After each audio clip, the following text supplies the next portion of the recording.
Hello! Welcome in, everybody, to this week's chapter of Маги KnightsDeathGames. I am your host, your storyteller, your dungeon mistress, Void Doll. It's a pleasure to have you here. You forgot Magic Keeper?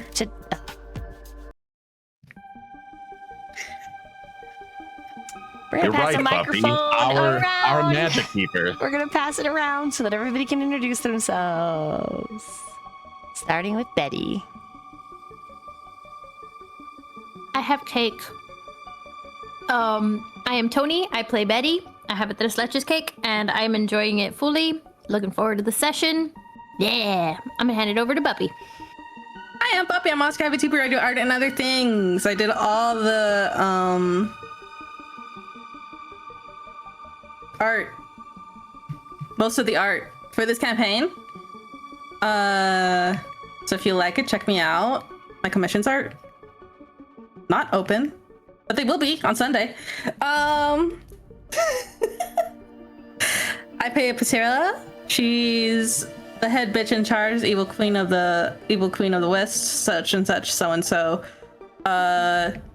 She owns everyone and everything, including you, chat. I'll pass it on to Vil.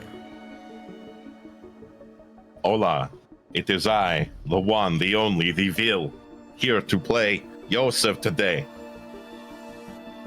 It's wonderful to be back, Chad. You look beautiful. Despite how it sounds, he will not have a Transylvanian accent. He will have an Australian/British accent. We still haven't figured out which one it is. I still haven't decided. It's something I have to train and hone for a long period of time. But Dani, Arca. Hi, that's me. I'm Dani. I'm one of the editors here with Void Doll, and I am going to be playing Arca, who's just become kind of the most scared, saddest little Nepo baby ever lately. Oh, thank you, Gabe. And is also currently babysitting / looking after his, I would say a handful of a sister, but like a fucking entire, like, house full of a sister, Mina. And I'm gonna pass over to our very wonderful, GM, Dolly. Oh. Last time on Маги Knights, it was a bit of a whirlwind and a half. There were tears, and then there was fear. I'll start the recap, but first, just a couple of shout outs. If Buppy didn't say, Buppy did all the sprites and some of the NPC art. Link on Twitter did some of the NPC art as well. Dani is the editor for these sessions, so when those go up on YouTube, make sure you give Dani a big fat your thank you. Your thank you? Wow, where's my brain? A big fat thank you. There we go. Yeah. Yeah, and again, I just really want to say I appreciate everybody that's here and this community, and the fact that this community is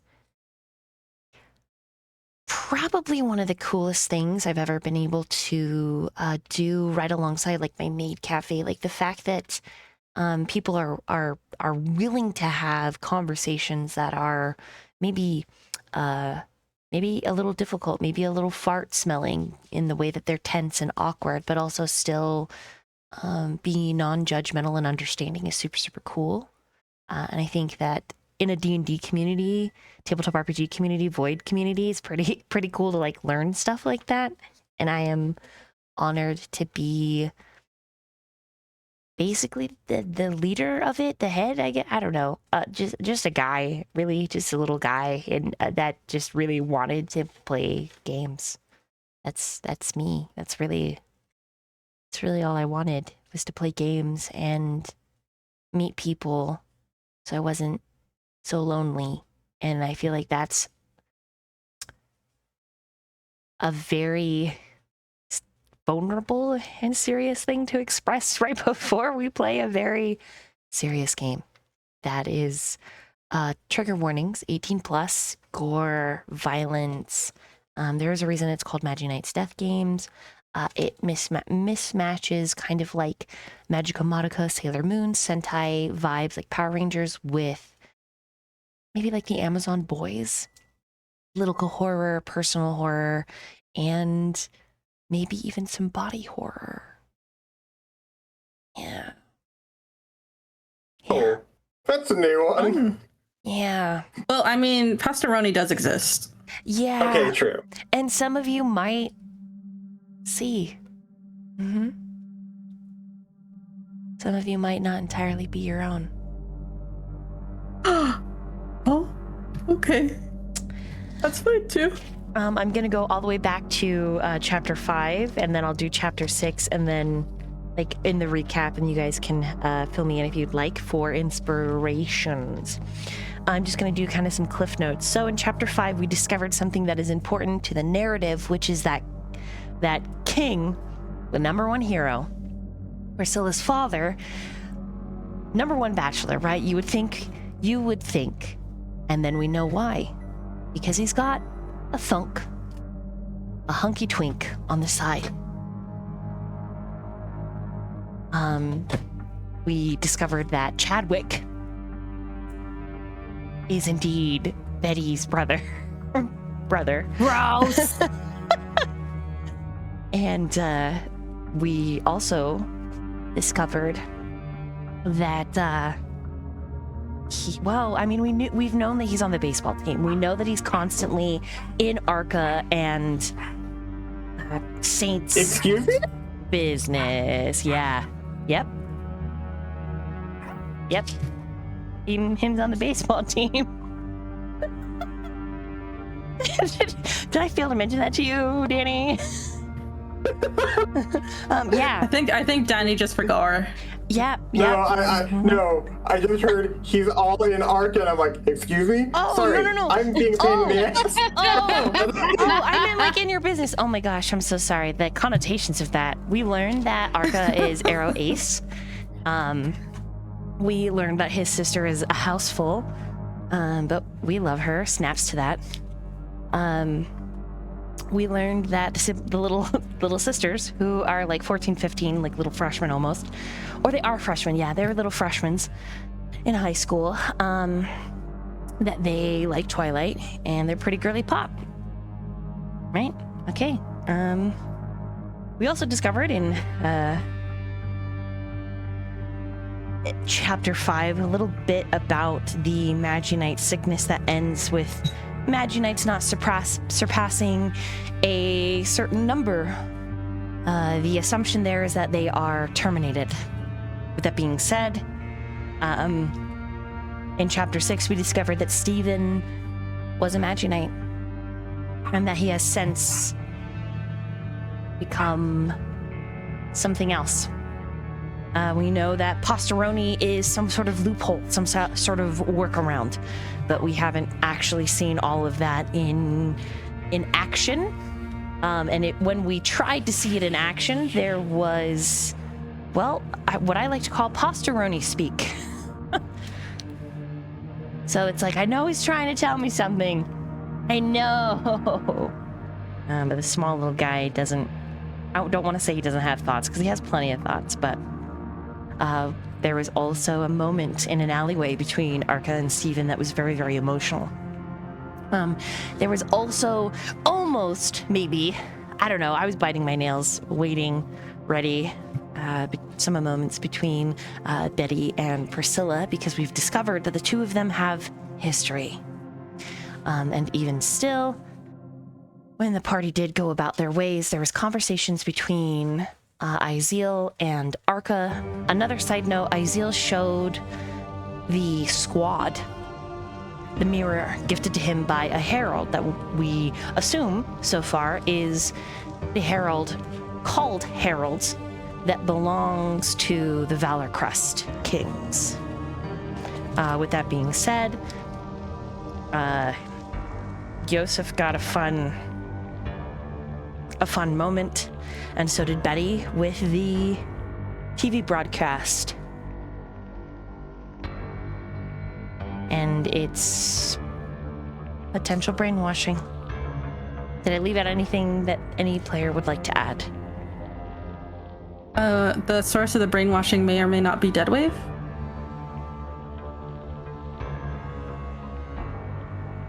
I do remember he was mentioned. Adding on to that, someone was maybe killed in Yosef's apartment. Oh, true. True. That was a big one. That was a big one. Sorry. Yeah. Yeah, you're good.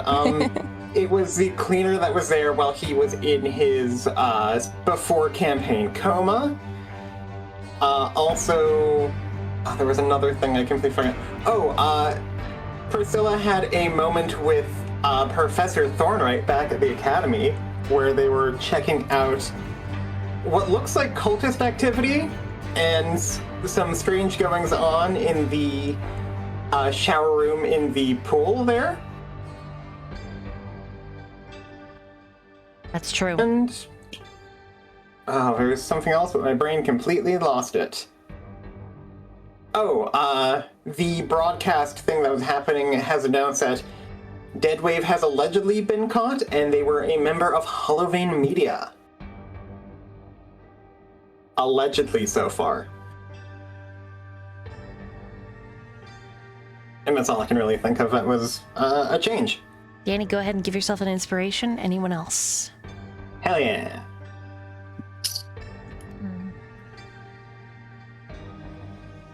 Yeah, Yosef actually reached out to Rosalie and like gave him her phone number. She thought there was like an ulterior motive, but there wasn't. It's just him trying to be like, everyone needs a friend, even if you feel like you're a pariah among society.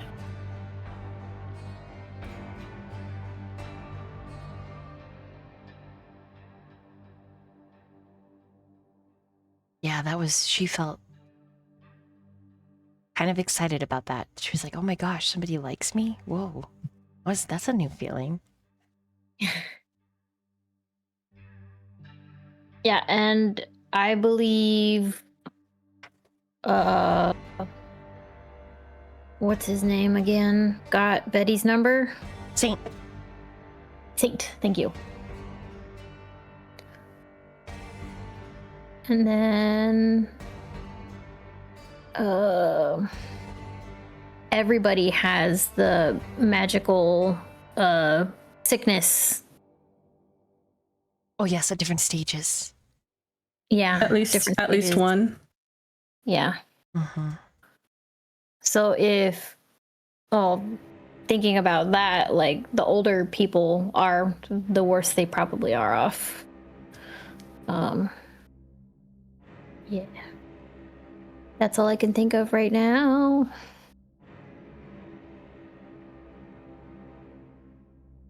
You can also, both of you have a inspiration.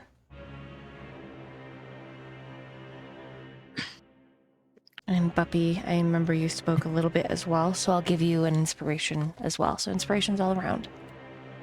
Yeah. All right, I need a quick reminder of where everyone's character was, because I know what I have written next as the next event, but I gotta check where you're at for when this happens. Where's Betty? She's at the rink getting dressed with some of the clothes that Priscilla got for her, because she finally admitted that she should accept help. Right, and this is like right before Azure Nights. Yes. Mm-hmm. Okay. Is Arca still home? Arca was at home right after Izeal and Annabelle have just left. And he is getting ready for Azure Nights as well. Perfect. And Priscilla? She was, I'm pretty sure she was still at the pool with Professor. Or had the professor left and the pool was Professor empty? left, probably. Okay. But I remember Priscilla said that she wasn't in uniform. Like she showed up at school, she was like, I don't care. Yeah. She's not. Yeah. She's no longer in uniform. And she wasn't with Sylvie, right? Like, or was she with Sylvie? No, she's not with Sylvie at the moment. She met up with Sylvie because she went back to class, and then at the end of class, she sensed occult presence and followed it to the pool without Sylvie. So. Got it. Okay. And I remember where Yosef was. And I'm assuming that's where the party would like to start. Mm-hmm.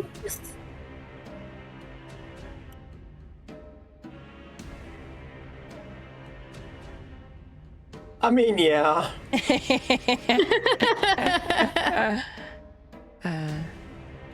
I would like to start where we left off, which was Yosef in the hell room. Dead room. The room where death happened. Yes. You left us on that cliffhanger, and now we're like, what's next?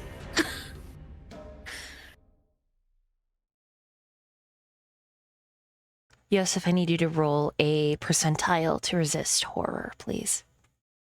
As we begin tonight's session of Маги КниghтсDeathGames.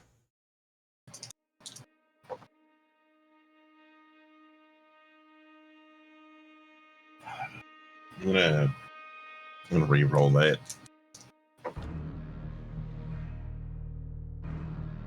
$76.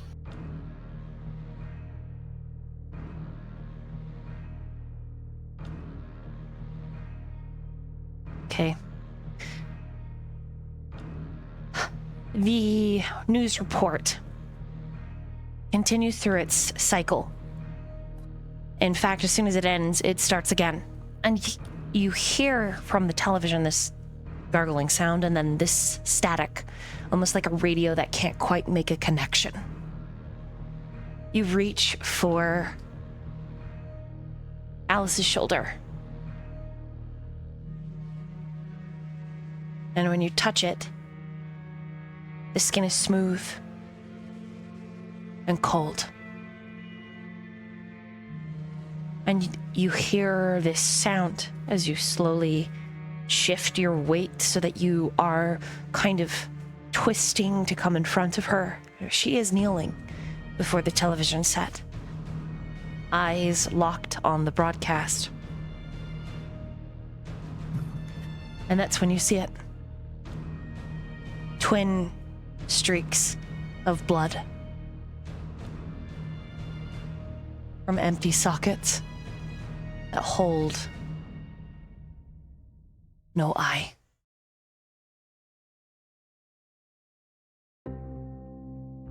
As her head ticks, the jaw loosens, swinging to the left side, and where there should be no sight, empty holes look at you, causing them to pus and bleed more. It looks like her jaw and the way that it's hanging is broken, and you can see that the tongue has been replaced by a huge insect of some kind. Ooh.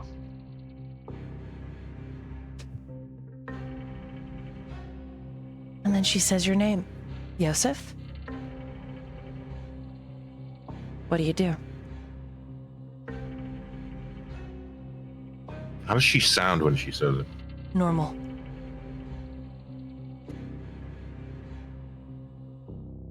And her eyes are just gone. They're just empty sockets. Just empty sockets. Yosef, are you all right? You look afraid. Did something happen? No, it's what we do. When she reaches up to you, you can see that there is no hand. It is just a stump. And her blood is very warm where she sets the stump on your clothes and your hand, and it begins bleeding all over, staining the fabric and your palm.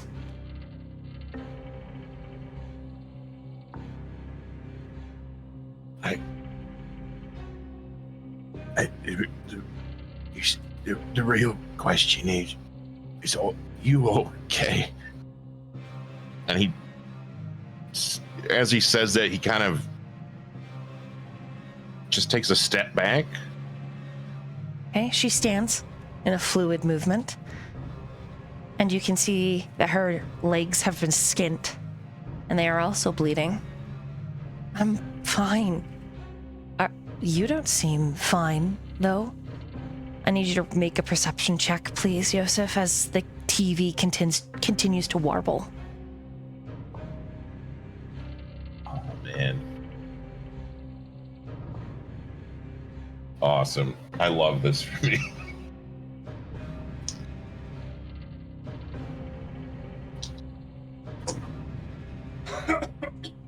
Natural 20. Okay. The television changes tune, and the news broadcaster says, "We are looking for you, Deadwave. You can't hide. It's best you come turn yourself in now. You cannot hide from the Founder." And as your eyes swing over to the broadcast for just a moment and you continue to stumble back, they snap back to look at Alice, and she is normal. Completely unharmed. Yosef, are you feeling a little feverish? You're sweating a bit. And then overlaid in her unharmed image is another horrific vision of her bleeding. Limbs lost, cockroach replaced the tongue, eyes bleeding.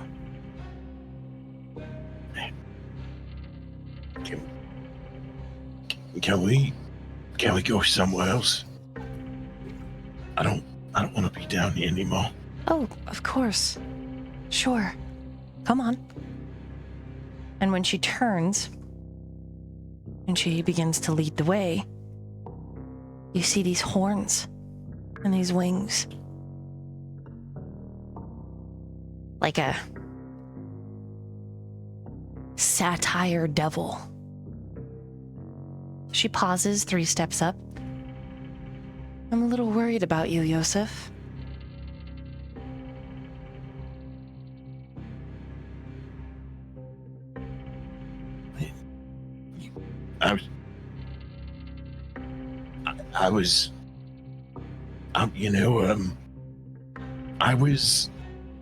I was just worried about you, because the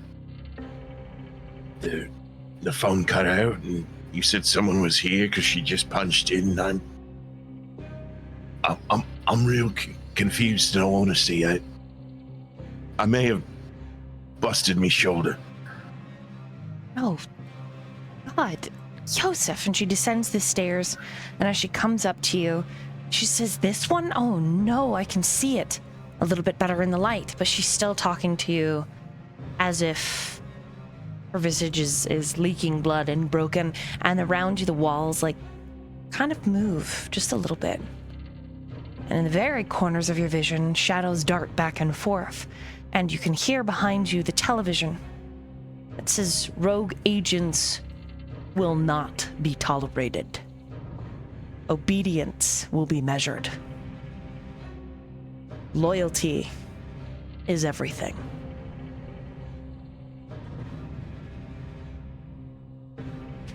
But even while the television is still saying all of these things, Alice is fretting over you.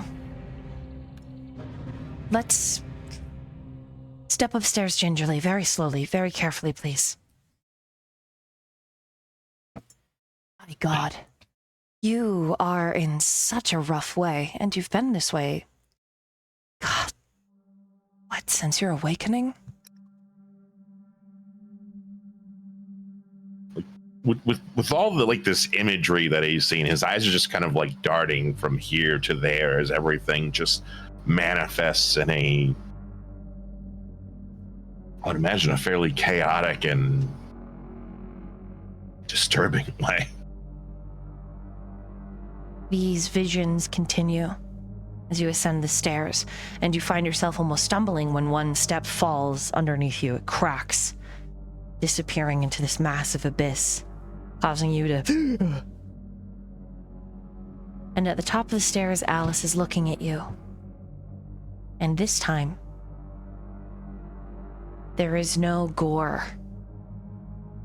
Like a mask drawn on delicate features. No, it's just her face, intact and well. And she is slightly frowning. Eyes clear. Brows worried. Everything's okay. Everything is as it should be, Yosef.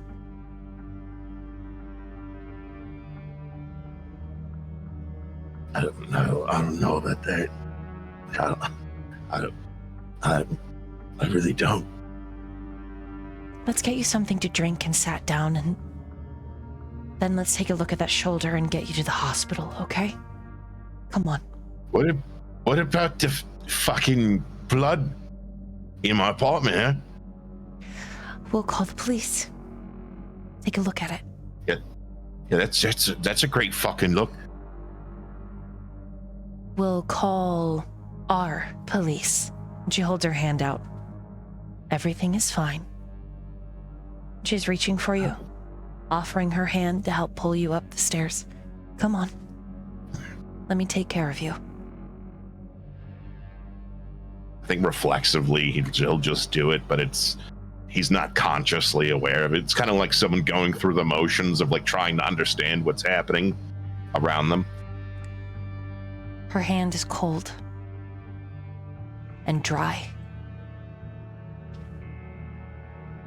It's surprisingly firm. She practically pulls you the rest of the way up the stairs, and somewhere in the back of your mind, you're aware that without either of you picking up a controller, the TV shut off. The lights all dimmed. You can hear the very, very faint chewing of the furry creatures that she keeps, beloved to her nonetheless. But something in the very, very base of your neck, where your head attaches to your body, there's a sensation there. Not quite like a fist in your throat, but almost like one is forming. Something is wrong. Something has changed. Something that you used to rely on before your accident, before awakening from your coma. The world has shifted. Just enough that you can feel it.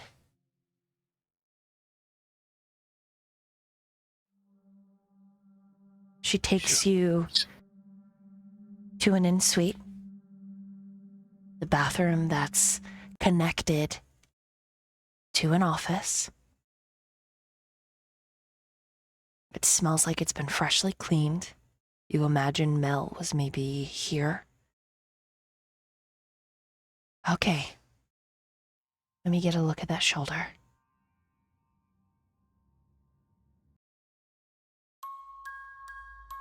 He'll remove like the jacket and the undershirt of the academy uniform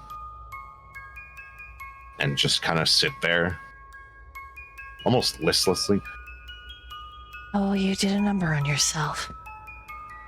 Okay. I'll be right back. And she clips away on her heels for just a moment. And you hear this dripping sound from the sink. You've been sat on the toilet, and when you turn to look at the sink, you see blood dripping from the faucet into the bowl. Bright red splashed on that uninterrupted white porcelain.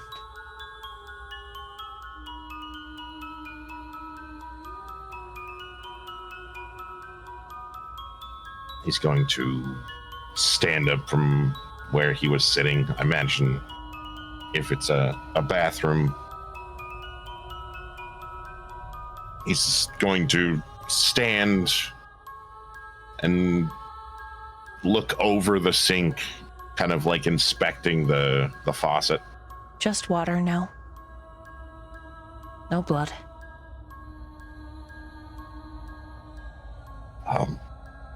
I'm sick of this. Really, really, really tired as crap. You hear more clipping.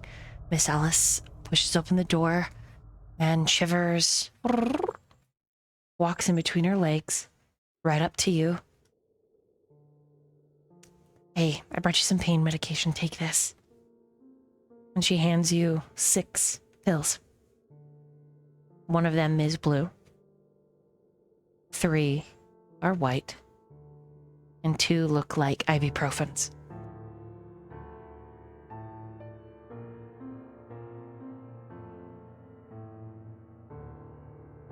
He's just gonna make me better, or Yes. just you'll. And she hands you a glass of water. Absolutely.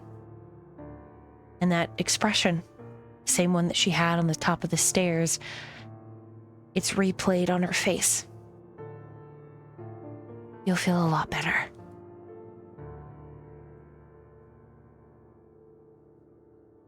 Why are your hands so cold?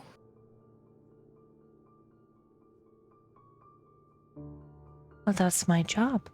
I have to be. I'm your PR agent. My business is making you the best you can be.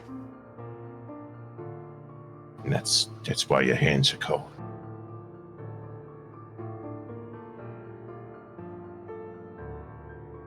I like to keep it cool. Like my temperament.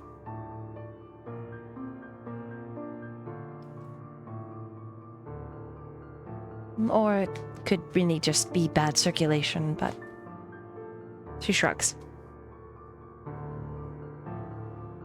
Gonna take the water and the pills and just one fell swoop, just swallow them and drink enough so I can get it down without trouble. Okay. There's kind of a lingering aftertaste, and you can tell like there's it's almost imperceptible. It's so slight, but she exhales when you take them all.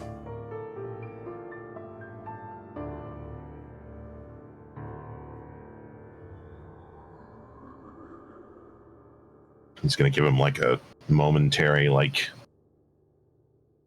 kind of to collect himself, and he's gonna give her a hug. There. Everything's okay now. I'm not gonna let anything happen to you. Anything. Okay? You gotta believe me. And she's still cold.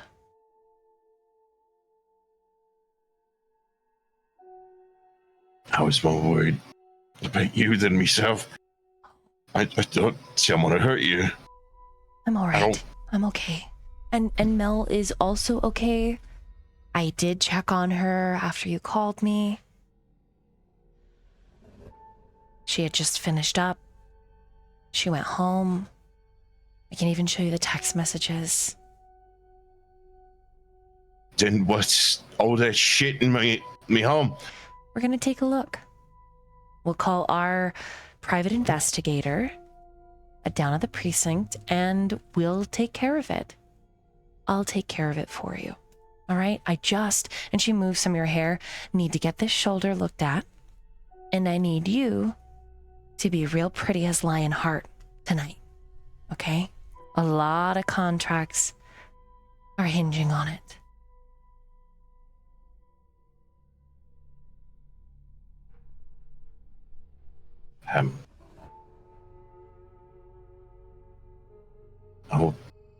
I'll try. Yeah. You feel like this warmth starts spreading out from your belly, kind of going through your whole form, like this sort of numbing sensation, kind of relaxing sensation.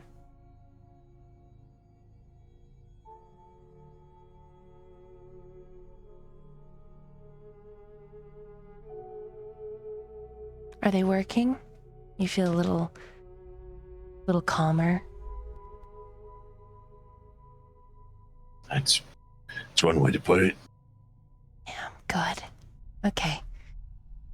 Let me get this in a sling and then we will go because this looks dislocated.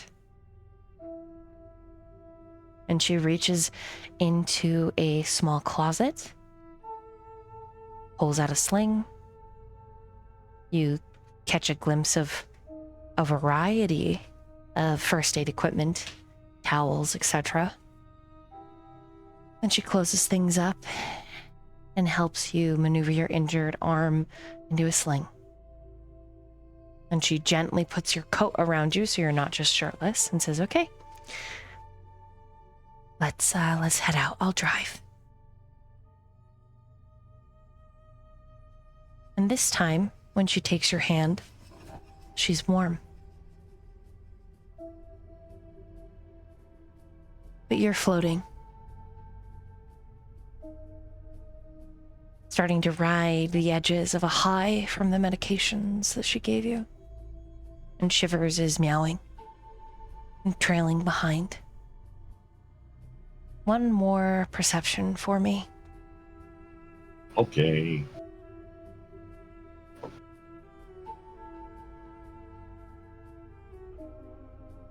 $13. At first, you don't recognize it because it's something that you do every day. So it's not a large or big event. It's something that's easily overlooked.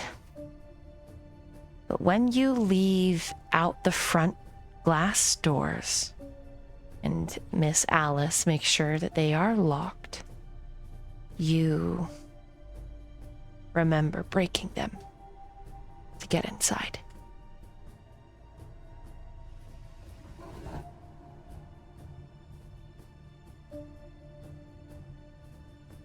Wait, how? That's not right. Well, a lot is going on with you right now. So let's not worry about anything other than this shoulder, okay? Well, no, that's the thing. That's why the shoulder's fucked up. It's because of that door. That door's busted.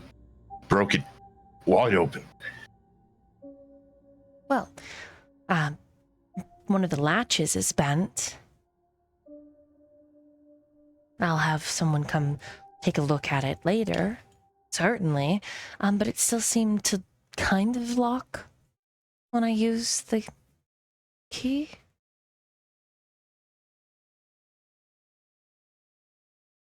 Now, when I busted this thing open, was it like just fucked to hell, or was it bent? Shattered it all the way through. No, that's... He backs away. That's not right. Some strange as you.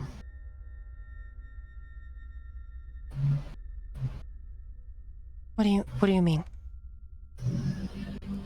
That was shattered to hell. And you can't gaslight me into anything else. Please, Yosef. I have your best intentions in mind. It was shattered. There's no other way you can fucking lock that. That thing is busted. If a handyman don't come and fix it, it's not locking. There's no way it's fucking bent. Okay. Let's move. Do you want to move over to the door and examine it yourself?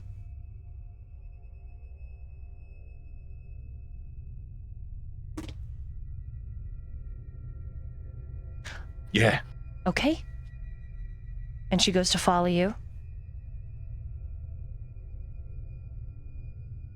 Just a couple paces behind.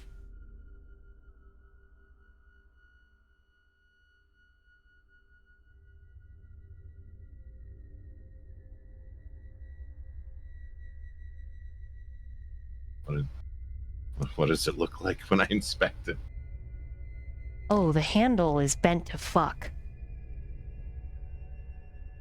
The frame is a little askew. It is gonna require someone to come take a look at, but the glass is not shattered like you remember.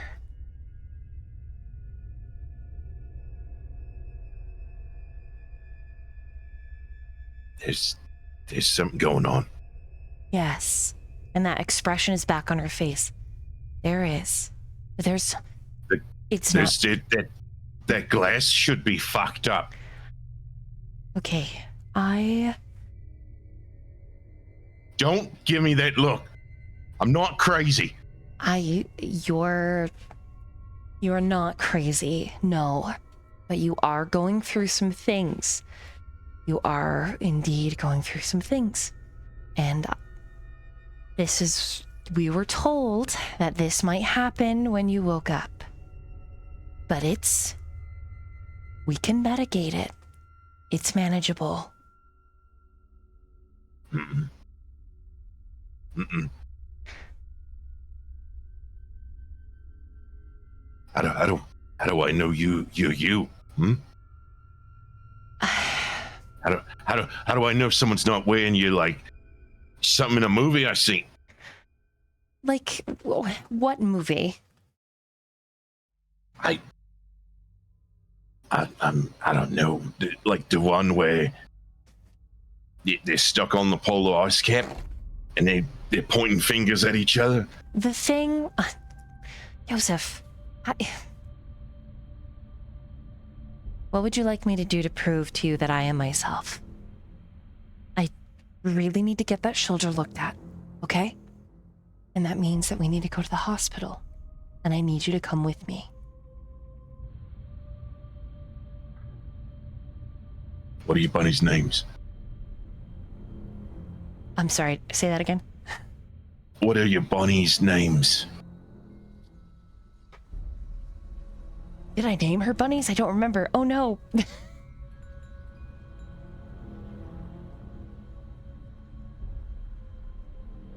I don't believe you have. Damn it, I gotta name him really quick. Okay.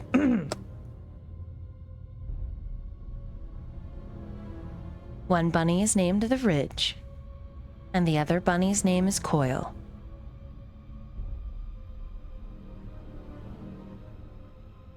Is that correct? As far as you know, yes. You also know that she's ordered a couple more bunnies, and they're on the way. You do know that Alice loves to do bunny jumping contests with her bunnies, so they are quite trained little dudes.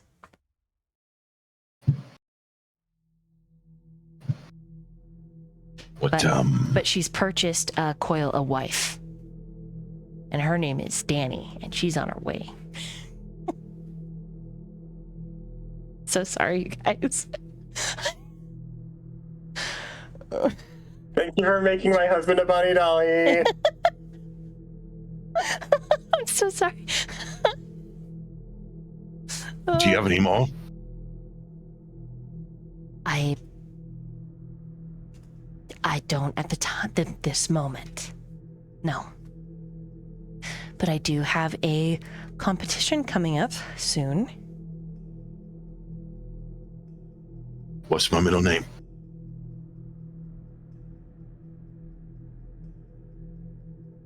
I don't remember right now. Don't remember.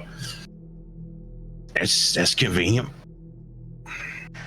I could cheat and look at your character sheet, but I feel like that would be dishonest to the roleplay.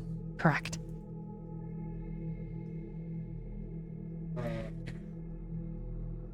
All right, that's one strike.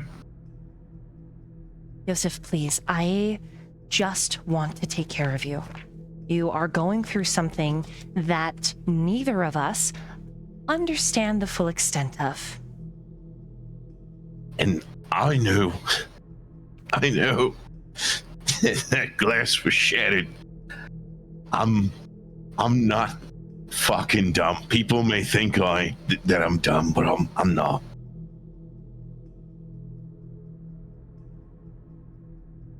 She clasps her hands together, closes her eyes for a moment. Joseph, your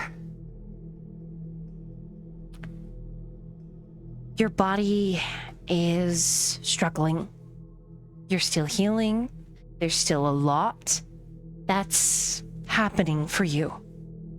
And I need you to trust me. You and I are in this together. If something happens to you, something happens to me.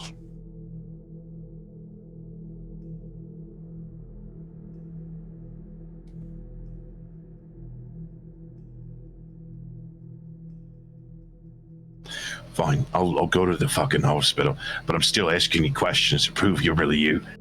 She just exhales. Okay. Okay, that's fine. That is okay. And she's gonna reach out to take your hand again.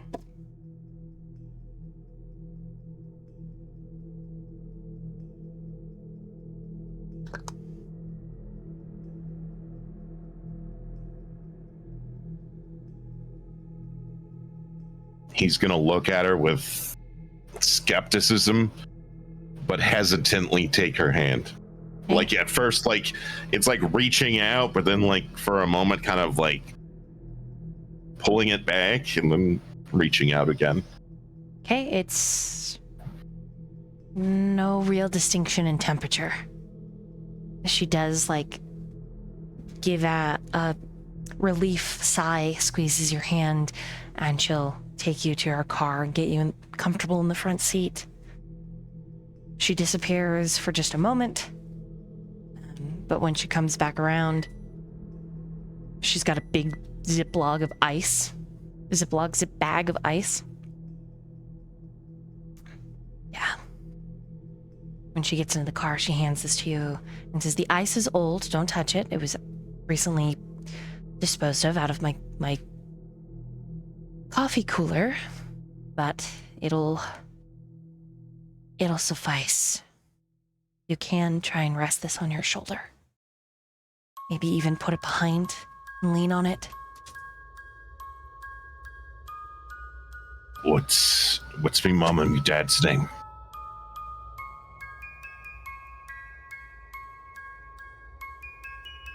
The Adlers.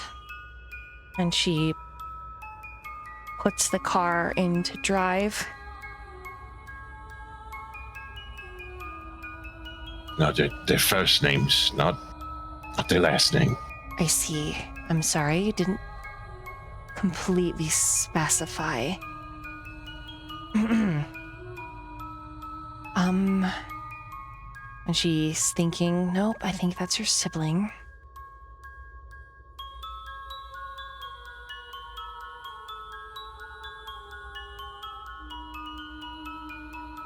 They are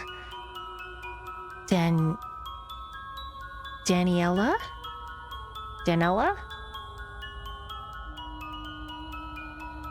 And Daniela, yeah. and Ben. Or Benjamin for short. I did remember Joyce and Jonathan, however, but perhaps that is because I have more interactions with the two of them.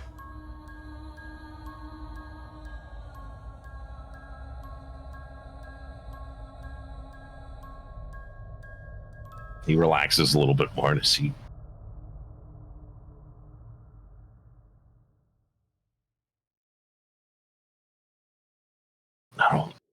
I don't know who to really trust. That is understandable. You're in a really shitty situation right now. And something in the way that she grips the steering wheel, when she unblinkingly follows the road as she starts the drive through Lapis City, headed for Lux Crown's hospital. Only at the last minute, she makes an unexpected turn. I need you to trust me. We're gonna go to my private physician, somebody that I trust inexplicably. And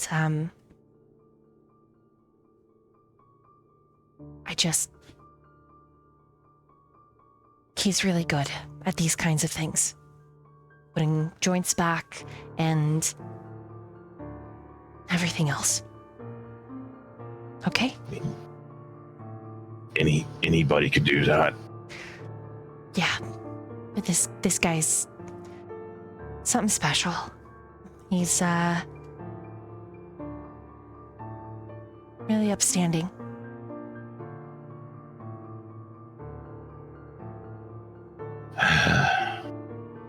All right. It's fine. Okay? She takes you to a narrow Tudor home. And it actually says that it's a veterinarian's office. Come on.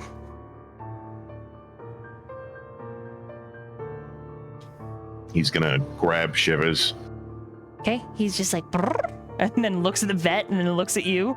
And this is the only moment that breaks up the tension, because you hear him, but not physically. You hear him in your mind, and he's like, I told you, you can't fix me.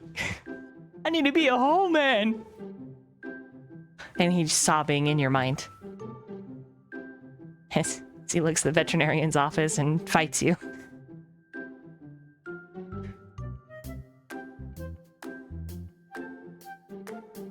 Can I do the same with him? Like, not say anything verbally, but in his mind as well? You can try.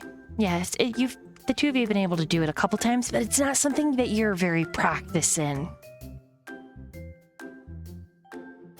He's gonna give it a shot. Okay, what do you say? Listen, this ain't about you. It's about me, all right? So... You're getting fixed! No. And then he like hugs your head. No, my boy. What have they done to my boy? No. Taking him. Fix Do you want me me to? shoulder. I could get a carrier for him if you just want to. I'll be right back. I'll carry him. It's fine. Are you sure? Dramatic. Well, if there's like a dog or anything, I'll be right back. I'm gonna get him a carrier. Let me get him. And she like leaves the door open and the keys in, so her car is like bing, bing, and she's running around the back of the Tudor Manor towards. Well, it's not quite a Tudor Manor. It's like Tudor-styled half a manor, almost like if a manor could have a townhouse version of itself.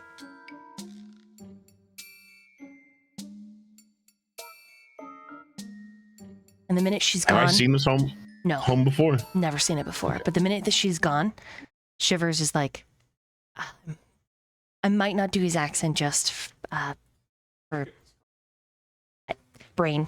Is having a little bit of a fuzzy, but he is... Sorry, I'm trying to get into his accent. Oh my goodness. Oh, okay. Says, you can't let them take you in there. They fucking take you in there, then you're never gonna come out. Or if you do come out, you're gonna come out different, and then we're never gonna have little Yosefs or even little Shivers, and we can't have that happen. Because what if someday you find a man and the two of you want to find a lady, and then you want to have kids. I mean, you guys could adopt them, but I would have, but Yosef, we gotta run. Our keys stay in the car. Take them. While he's holding Shivers, he's just gonna close the door so the thing can stop. It's like it's not about that, all right? It's just fixing the shoulder so we can move on with our day. You said fixing. You said fixing. Shoulder. I get context. Fixing. He's gonna like give him What if scritches they give you one behind of the those ears. suits, and then the cones, and then you can't even see your own butt. You can't even wipe after you poop. Nothing. You got nothing. You're just a little man in a case of shame. I don't think we're gonna have that problem. And that's about the point that Alice Think we'll be comes all right. back with a carrier.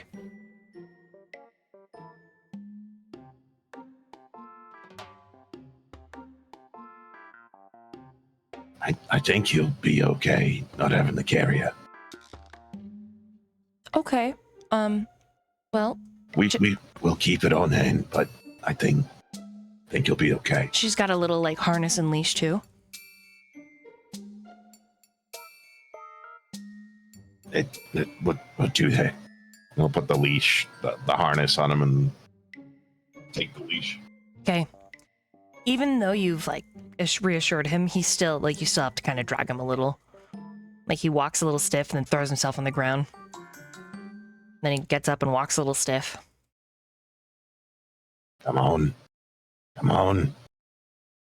Son, it's not that. It's not even that bad. Come on. They massacred everybody.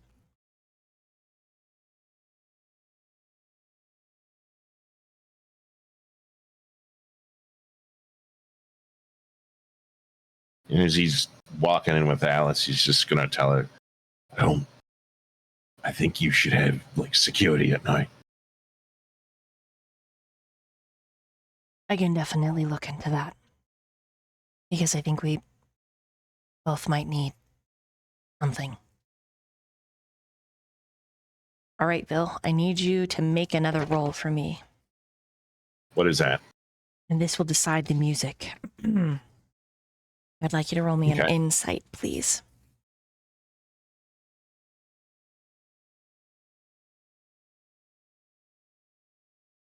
It just turns into the song Tequila. Oh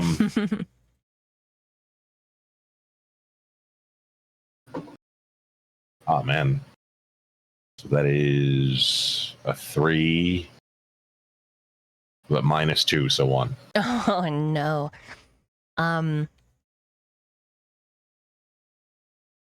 Everything about this place feels kind of tense to you. The floating sensation has completely overtaken you from the medication that Alice gave you earlier, and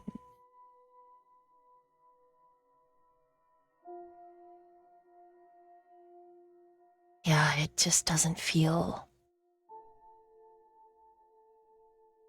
real. It feels very liminal. In fact, the two of you don't even go in the entrance that other people sitting with their pets go in.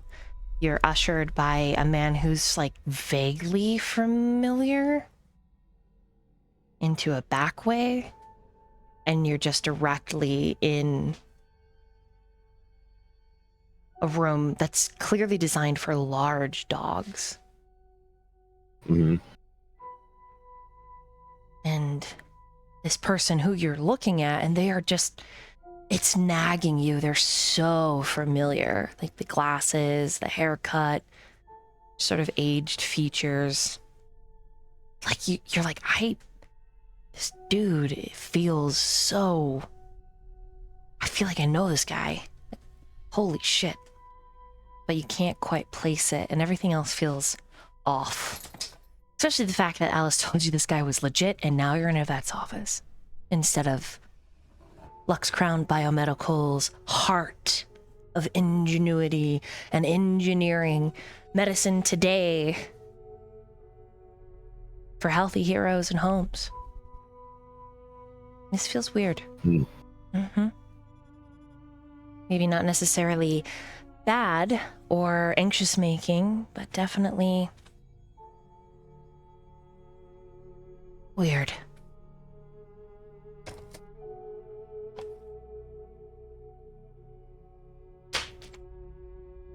I would say that while he goes and willingly, it's still gonna be kind of on like pins and needles, you know, just not comfortable. Not particularly so.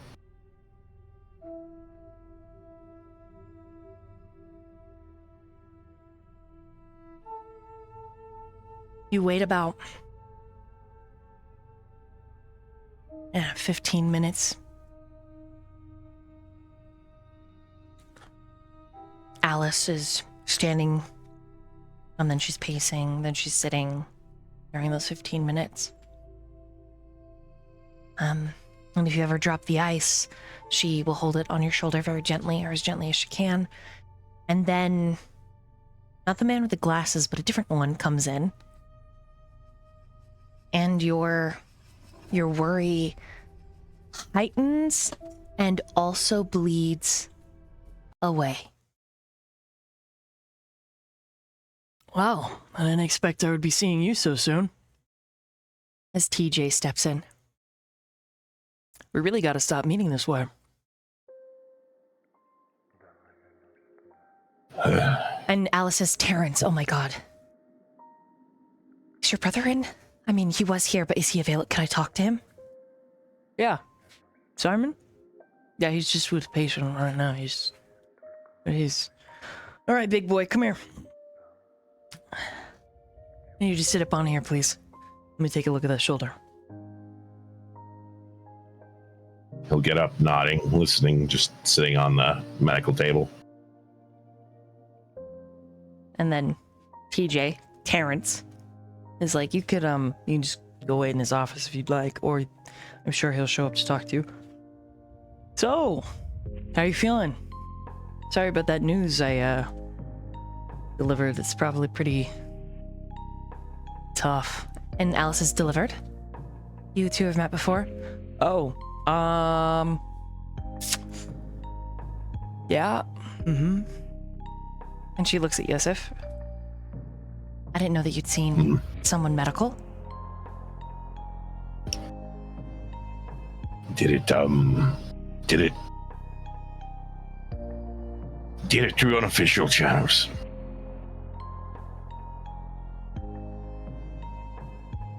The silent communication between Alice and TJ makes you wonder if there's something else to this relationship, but you don't know for sure. And then Alice folds her arms. Ah, so what did that entail, Terrence? Could you just call me TJ, please? Your name is Terrence.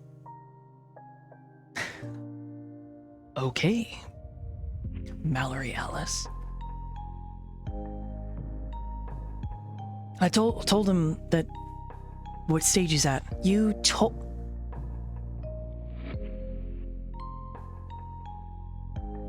She kind of gives you a smile. You see for a moment she almost loses composure, and then it's all back. Composure is all back.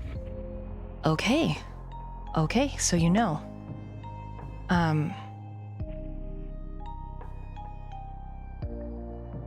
Okay. Yosef, you are very sick.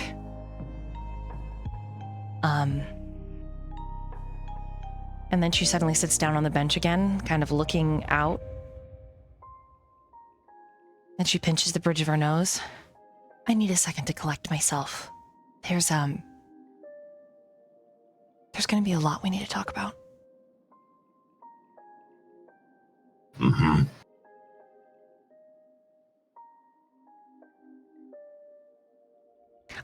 I'm just gonna step out for a second. And she exits, and TJ sighs. I had a guess that you were hers, but it's not my business, really. Bite down on this. This is gonna hurt a little bit, and I'm gonna do it on the count of 3. Ready? Yeah. Okay, 1, 2. And as he says 3, pops the shoulder back in. Good, okay. All right. This is also gonna hurt. Just doing a little bit of check, and then I'd like to get you in for a scan just to make sure nothing was pinched in here, okay? I know you've got, Azure Knights you've got to get to, right? Yeah. Asian nights.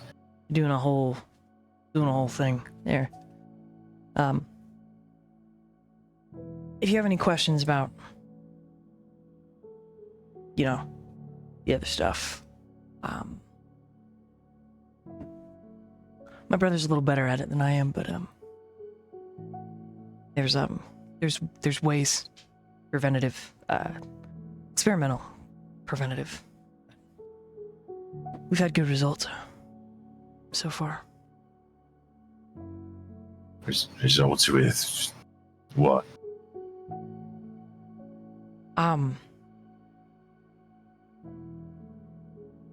Stage 2.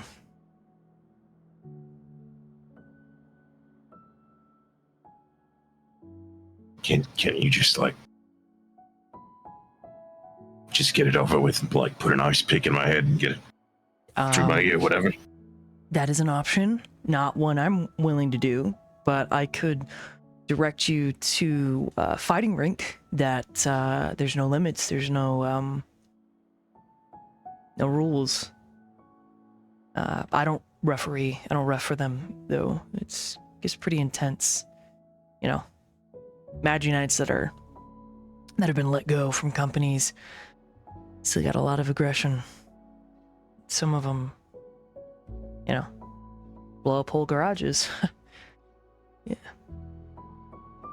I don't know if that'd be good for company image, so probably not. Right. Yeah. No. These are non-company owned assets. So, or they're rogue. So.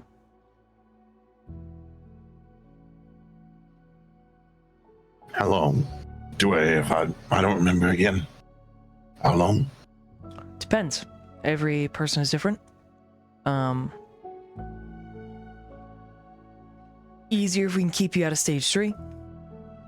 But some signs of stage 3, severe hallucinations, and magical disruptions, actually. To the point where you can no longer determine what is indeed outsider or otherworlder occurrences and fiction. But you're sort of a special case. The fight that you were in,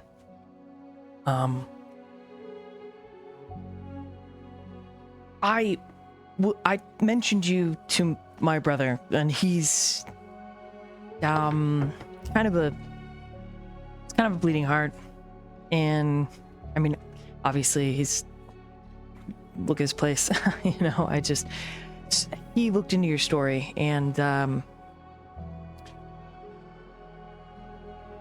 going up against Deadwave isn't something many Маги Knights have survived. You're the first one that hasn't just melted.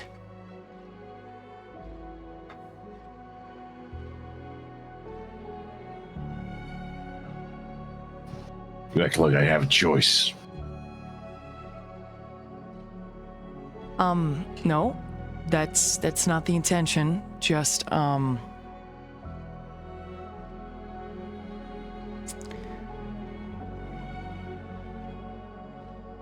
you're kind of a miracle.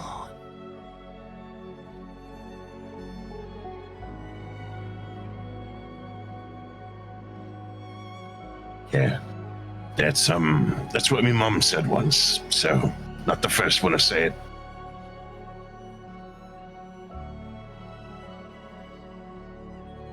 Well, tendons feel good. It feels in a line now. You're gonna suffer some pretty severe swelling, but we can give you a shot that'll help with that. I would like to get this scanned, though. I'd like to look at what's going on inside, so if you don't mind following me, it'll only take a couple minutes. I just gotta get you set up. Mm-hmm. Right.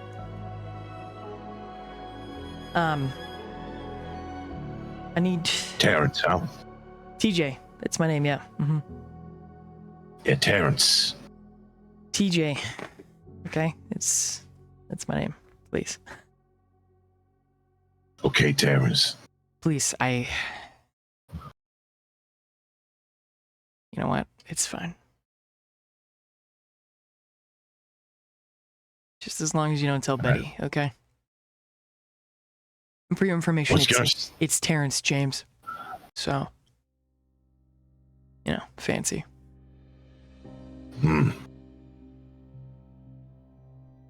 Yeah, TJ. It's...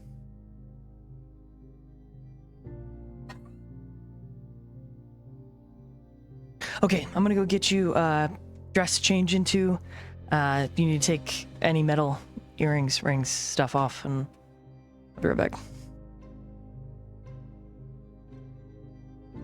He steps out for a minute, and when he comes back in, he's just got a hospital Johnny, 2 of them. All right, here you go. Change into those. I'll be waiting outside the door. Just let me know when you're ready.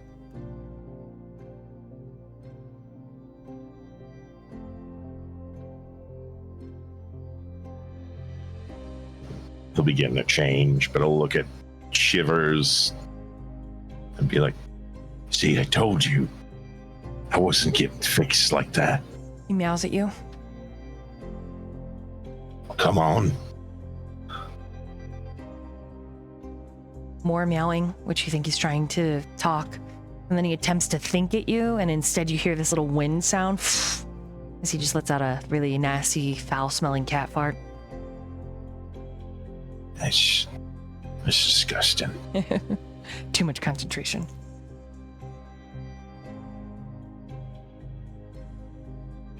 Okay.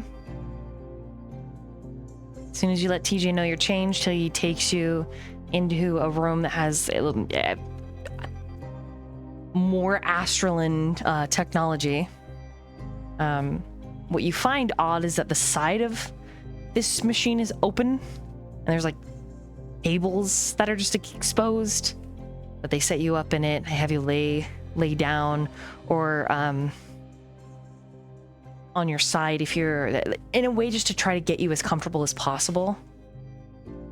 All in all, the scan takes 15 minutes. It's only like a really brief portion of you. And then you're up and changed and wrapped and slinged, and they give you a shot and prescribe you some medication that they fill there. And then TJ leads you to his brother's office.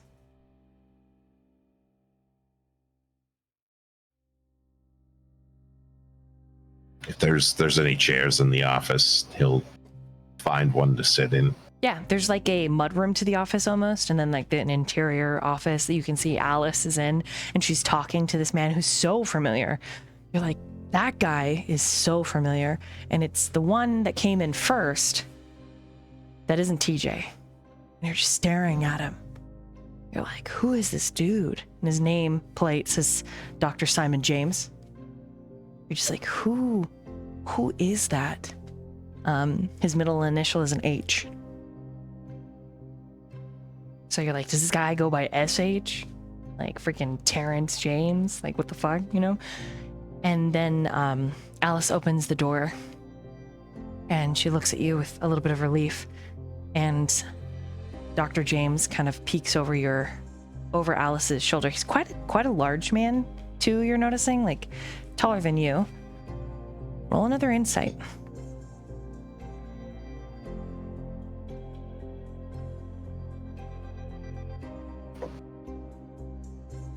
$11. You think this is the guy you saw across the street with King?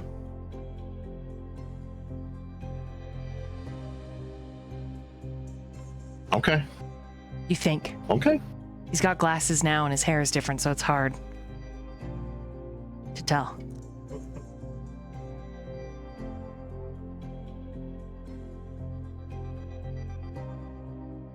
Okay.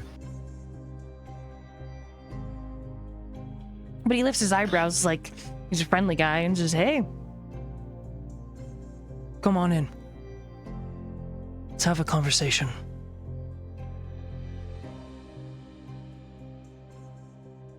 He'll walk into the inner office and sit in one of the chairs.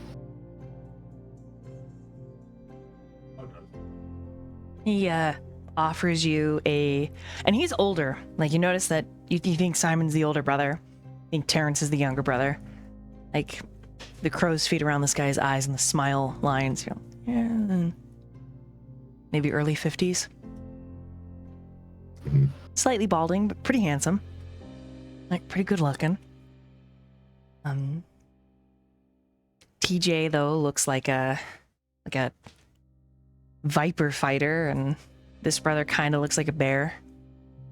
But despite all that, he offers you a caramel that he says he made, and can't help but like look at the wrappings and like checking everything that TJ's done on the shoulder. And then when he sits not behind his desk, but to the side of it, so that you and him are kind of on the same level. And Alice, you can feel her standing behind you, and he says,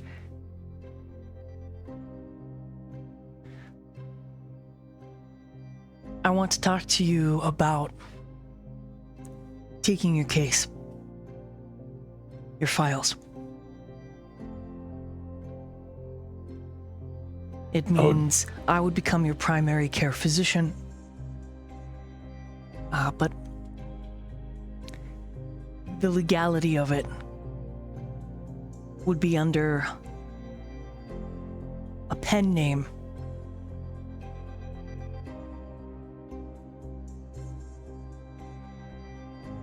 A pen name. Officially, I am a lead researcher at Lux Crown. And then he looks at Alice, and Alice gives him a little nod, and he smiles at you and says, unofficially, I am a rogue agent that is seeking to defund the founder. And we're gonna meanwhile right there.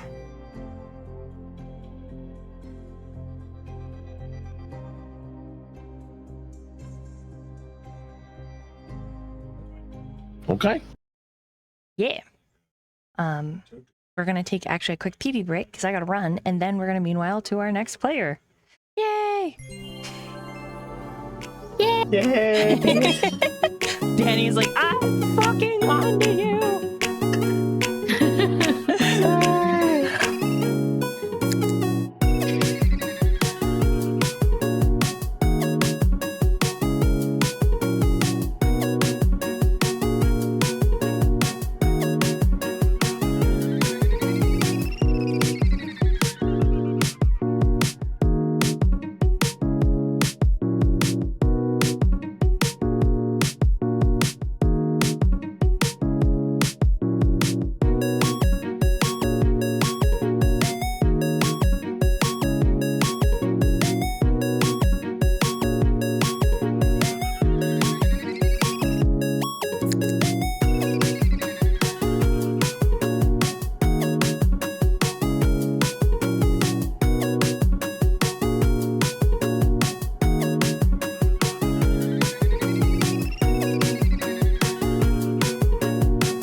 And we are back. I have no idea what's gonna happen. Thank you so much, Brotherhood of the Dice, for the raid. Murwak, thank you for the compliment on all the art. Buppy was all the sprite art and much of the NPC art in the rotator up here. The layout was done by myself and Vicious J. Some of the art in the slider up above me was done by an artist called Link on Twitter. Happy to give any links in the Discord during our next break. And we are going to meanwhile over to Priscilla. You have stepped out.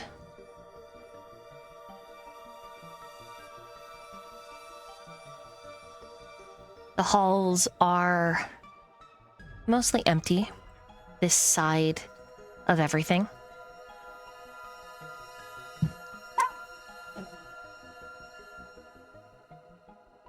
You are not alone for long.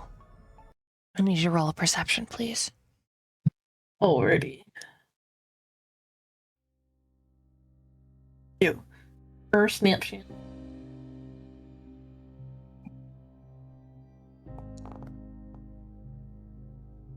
Oh, I can roll with advantage. Mm-hmm.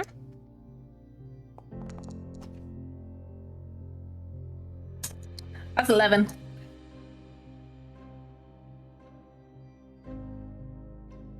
Okay. You hear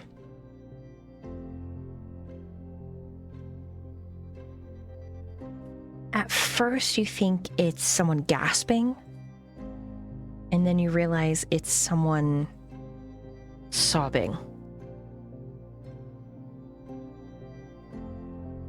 I mean, it only carries because this place is pretty empty, save for some guards, security that work at Blackmoat University, probably a couple of teachers staying late, and maybe some after-school programs.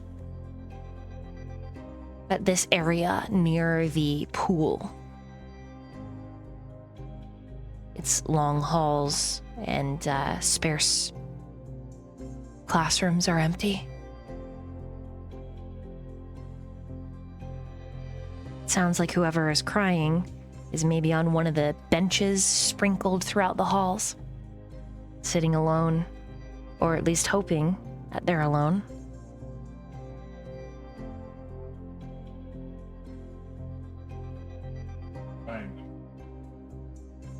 And with my perception, I don't know who it is, right? No. You can't even, with an 11, you can't even quite tell if it's male or female or anything. It's just this androgynous cry. What you do recognize with an 11 is it sounds pain. Like it's just riddled with pain. And then it, after one more, it's quiet. Like the tears have run out.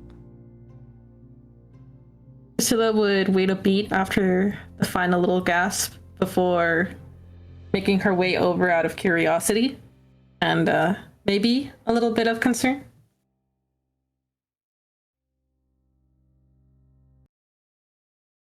Are you trying to be stealthy at all? Not stealthy in the fact that I'm hiding, that I'm approaching, but stealthy in the fact that I am not giving my intentions away to like check on this person. Okay, so you step around.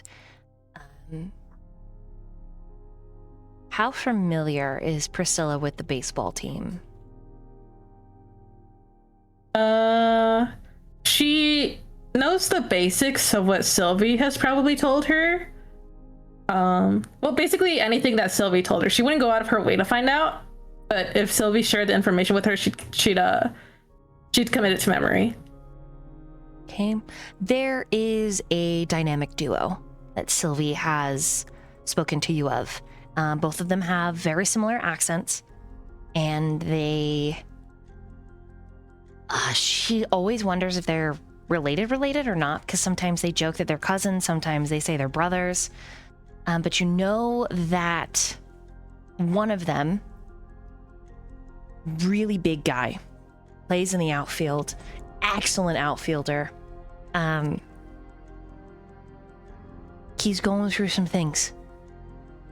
Sylvia has actually spoken to you about some of these things that he's struggling with, because she's not very comforting, but really, in some ways, neither are you.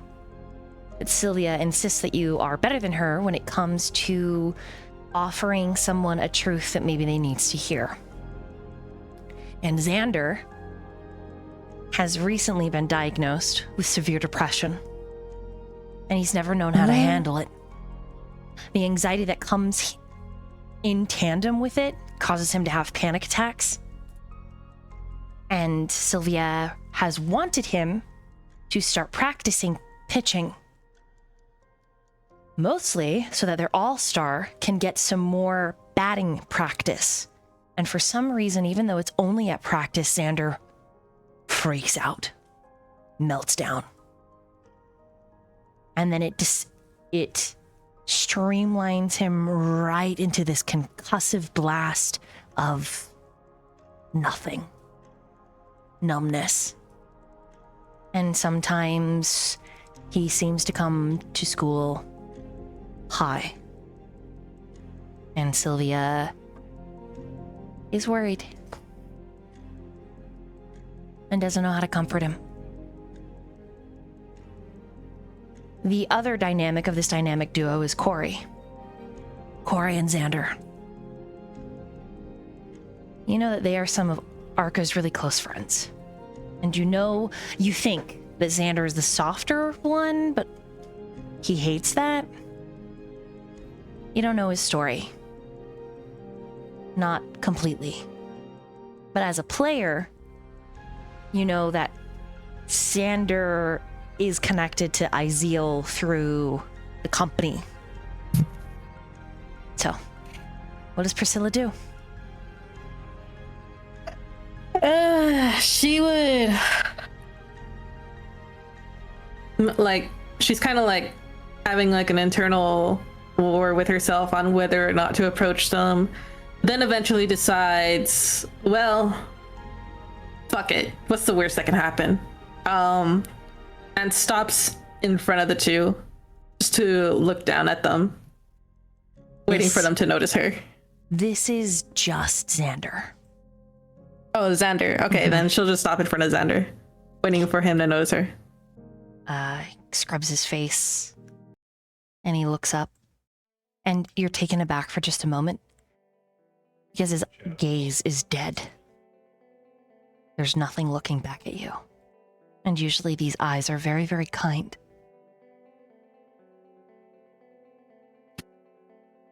She presses a pointer finger to the center of his forehead and pushes his head back. What's wrong with you?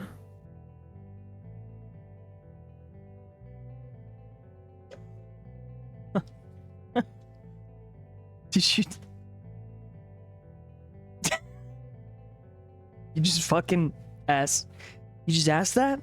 It's this, you just... Yeah. Nothing. Uh-huh. Nothing's wrong Very with me. convincing. Very convincing.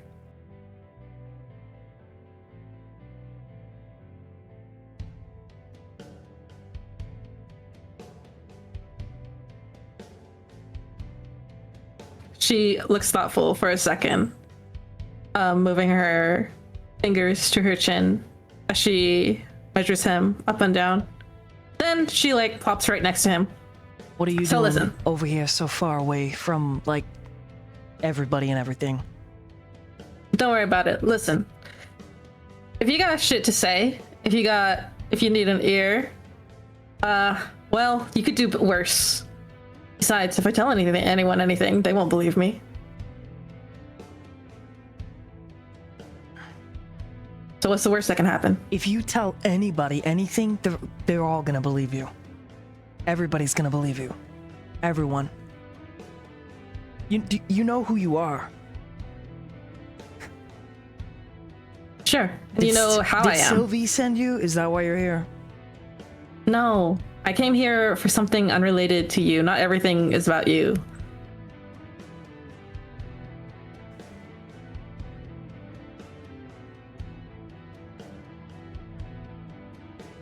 He looks away from you for a moment. And you can see in his profile the weight that is dragging down his youthful face. You see wrinkles that shouldn't be there. To you, they're in stark relief, but in all actuality, they're just too many long nights and stress.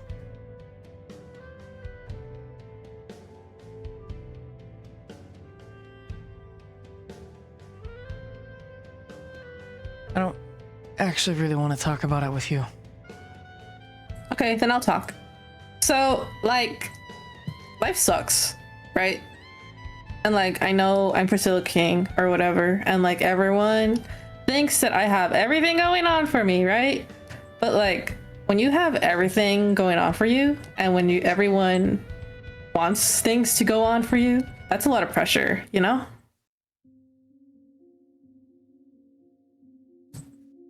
And like, what am I supposed to do with all this fucking pressure? I am a 5 foot tall gymnast. And yeah, I'm hot. And I'm rich. But like, that doesn't actually make me any friends.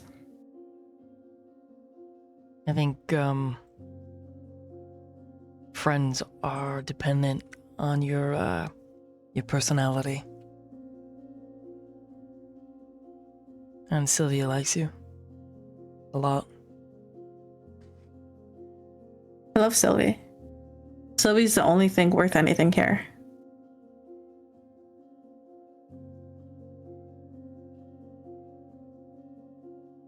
Yeah, she's alright.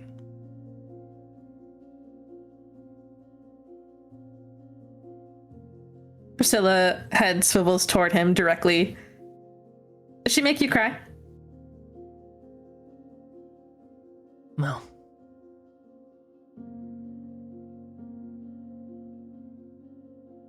No? No.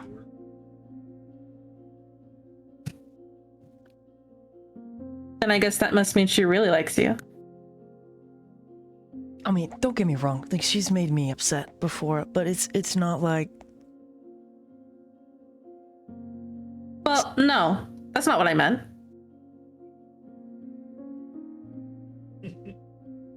Gives him a cattish grin. That's not what I meant at all. I am not one of her boys, if that's what you're saying, you're thinking. That's good. That means you actually have a chance. I'm not. If you want one, at least. Whoa, okay. He says nothing. Just sighs. No?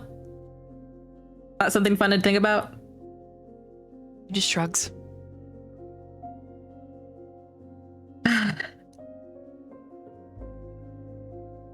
And you can tell, Priscilla, you may sometimes be tactless or an asshole, but you aren't tactless, really. You do what you have to because of the cutthroat world you've been brought up in. Media, cameras, backstabbing. All of it a political warscape. But you aren't so ingrained in that political warscape that you aren't aware when someone is just dying to speak. And sometimes speaking to someone like Priscilla King is easier than talking to your closest friend.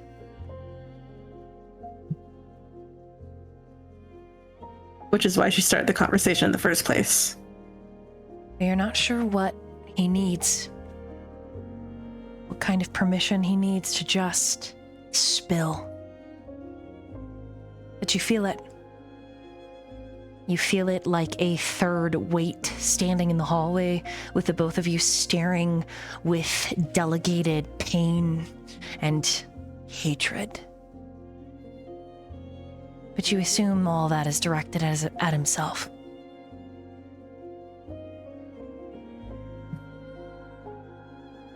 She would keep talking, filling the air with something like white noise, even if it's a little grating, given that she is a valley girl at heart.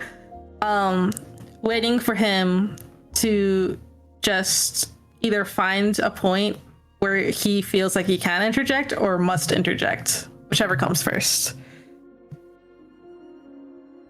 Roll an insight.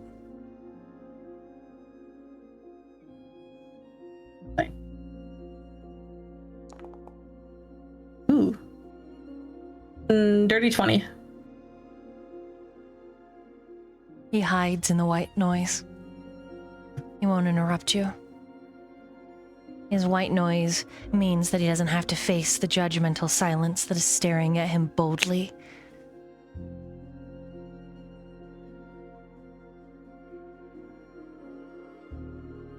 She trails off after a while, and then very quietly, you know,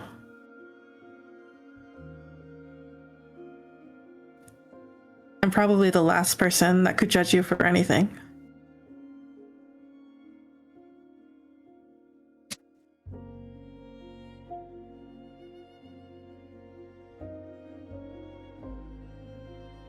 Are you in love with Sylvia?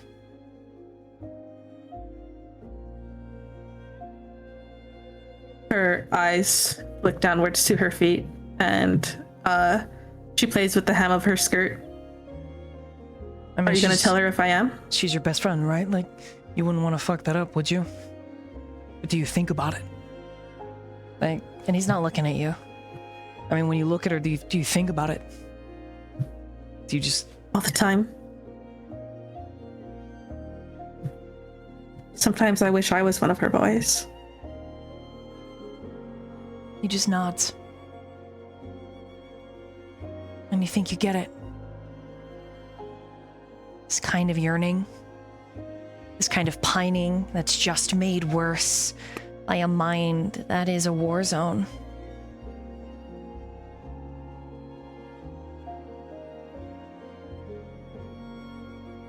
But I'm fine.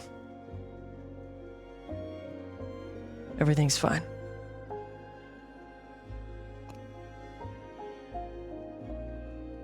Do you like him? Do you love him?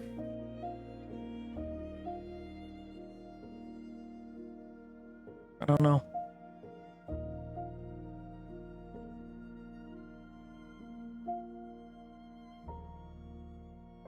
He looks at his hands. That I just keep thinking about. How they would fit. And he clasps his hands together. Like two people intertwined.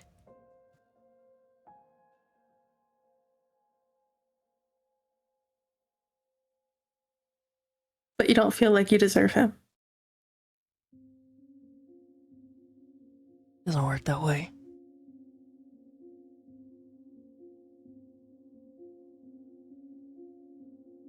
Then how does it work for you?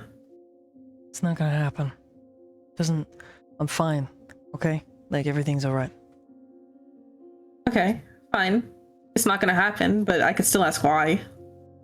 Because it's just not what he wants. It's not who he is.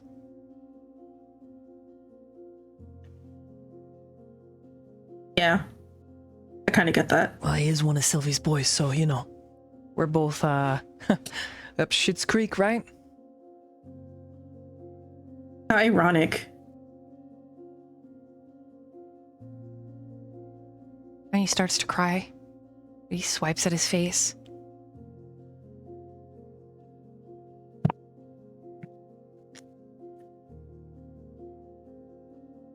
Can't fucking handle this.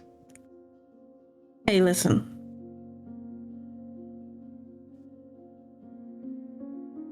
even if I told Sylvie how I feel, even if she returned it, it would just ruin her fucking life. Right? But that doesn't have to be the case for you. I'm not telling you that you gotta confess or nothing, or that you gotta say anything, but I can pull some strings. I can see what he thinks. You don't even know who it is. Ain't it your boy? The snaps her fingers. You better not say Arca. No. Arca's arrow ace. You better not tell him either.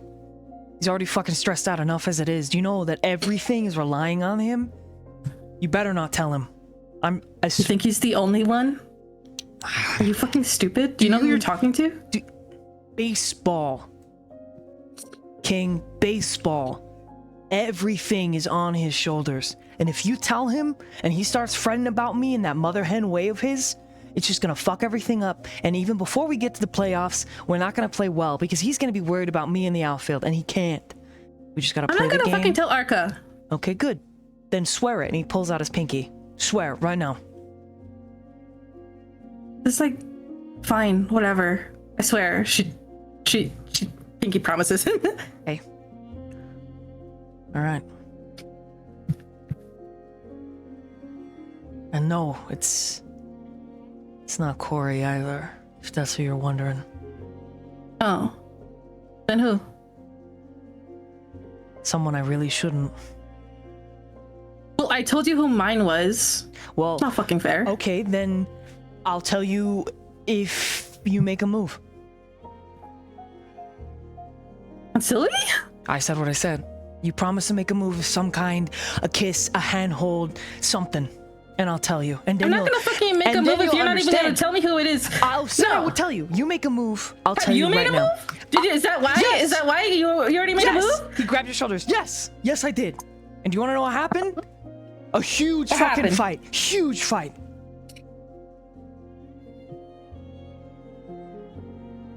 She looks thoughtful. And like, she definitely has that glint in her eye of she's gonna get to the bottom of this regardless. Promise me you'll make a move, and I'll tell you who it is. Hey. Can't you pick something else? No.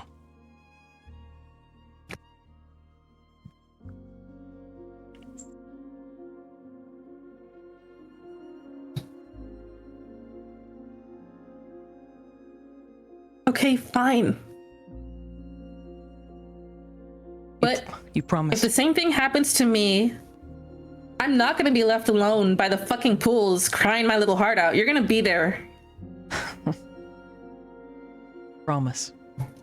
And Promise. he kind of chuckles. You pinky promise again. He's like, damn. Never thought we'd be basically best friends, King. After one conversation in your dreams.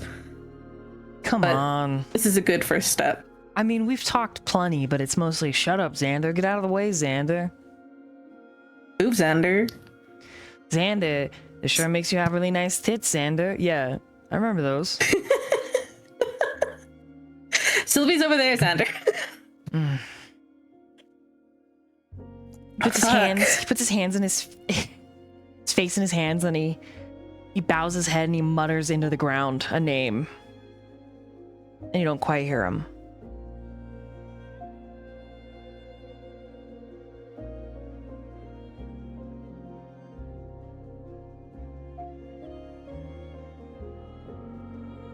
Fuck. You know how long I've known Sylvie? Shit. I'm gonna ruin everything for this.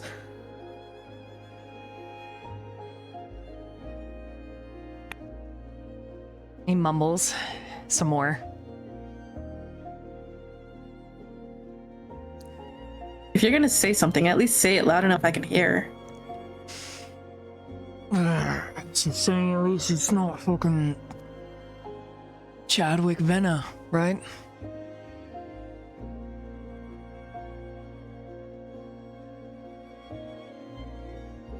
Uh-huh.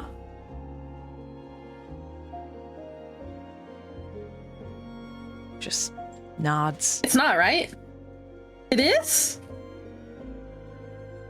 No, dude, no, you could do so much better.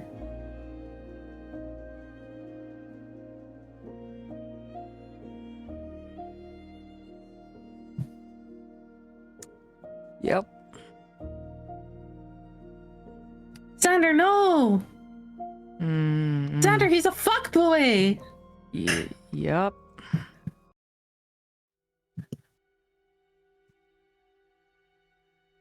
Well, he does cry. Yeah, and he almost fucking knocked Sane out today.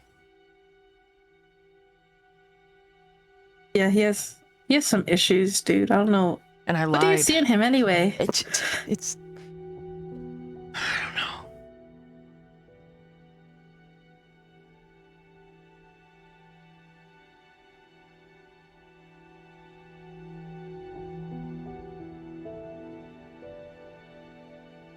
Hello? Snaps her fingers in his face. Sorry, I don't know. I don't know. Well, I guess it doesn't always have to make sense.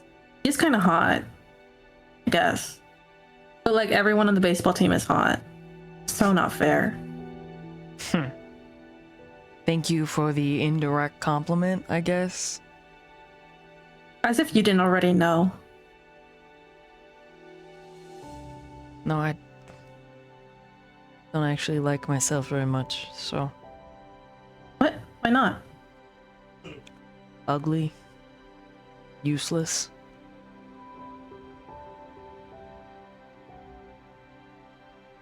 Huh? Aren't you one of the best ones on the baseball team? I would call myself a tryhard. I mean, the only reason Sylvie wants you to pitch instead of bat, instead of anyone else pitching, is because you're like the one that would lose the least out of it.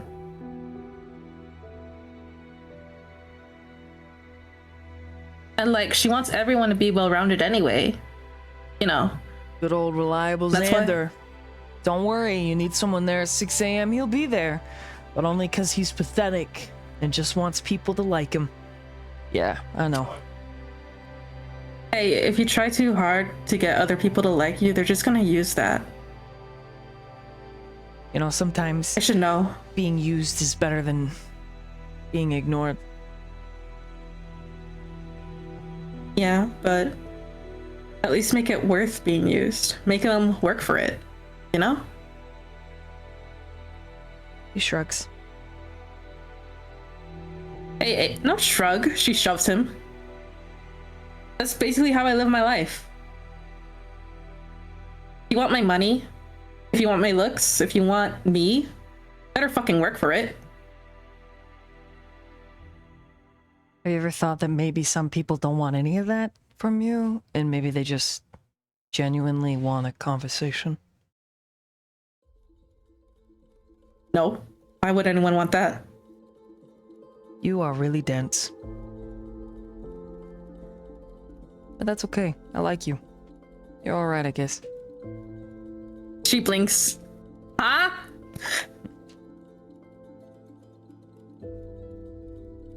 Yeah.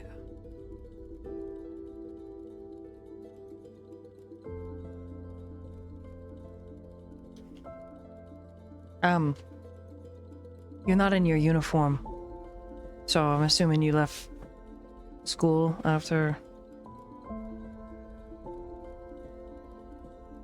and came back? Is he still in his uniform? She Did you- scratches the side of her nose. I'm just kind of wondering if you even knew about the fight. I mean, we did meet up with Saint a bit earlier at a did? smoothie place. I was looking for him. Yeah? Is he alright? Oh. Yeah, he's fine. He's You not got a girl's answering. number. It's not. It's not answering any of my texts, but good for him, I guess. He's pretty mad at me. He might be... Wait, why would he be mad? 'Cause I lied. About what? What he walked in on. What did you tell him? He thought Chad was, you know, bullying me, and I didn't say anything. Why would he be mad at you for that? Because I texted him the truth after. He doesn't come across like that kind of guy to me. He just nods. Can I see your phone? Why? Can I see it? What are you gonna do? I'm gonna call Saint. No. Gimme.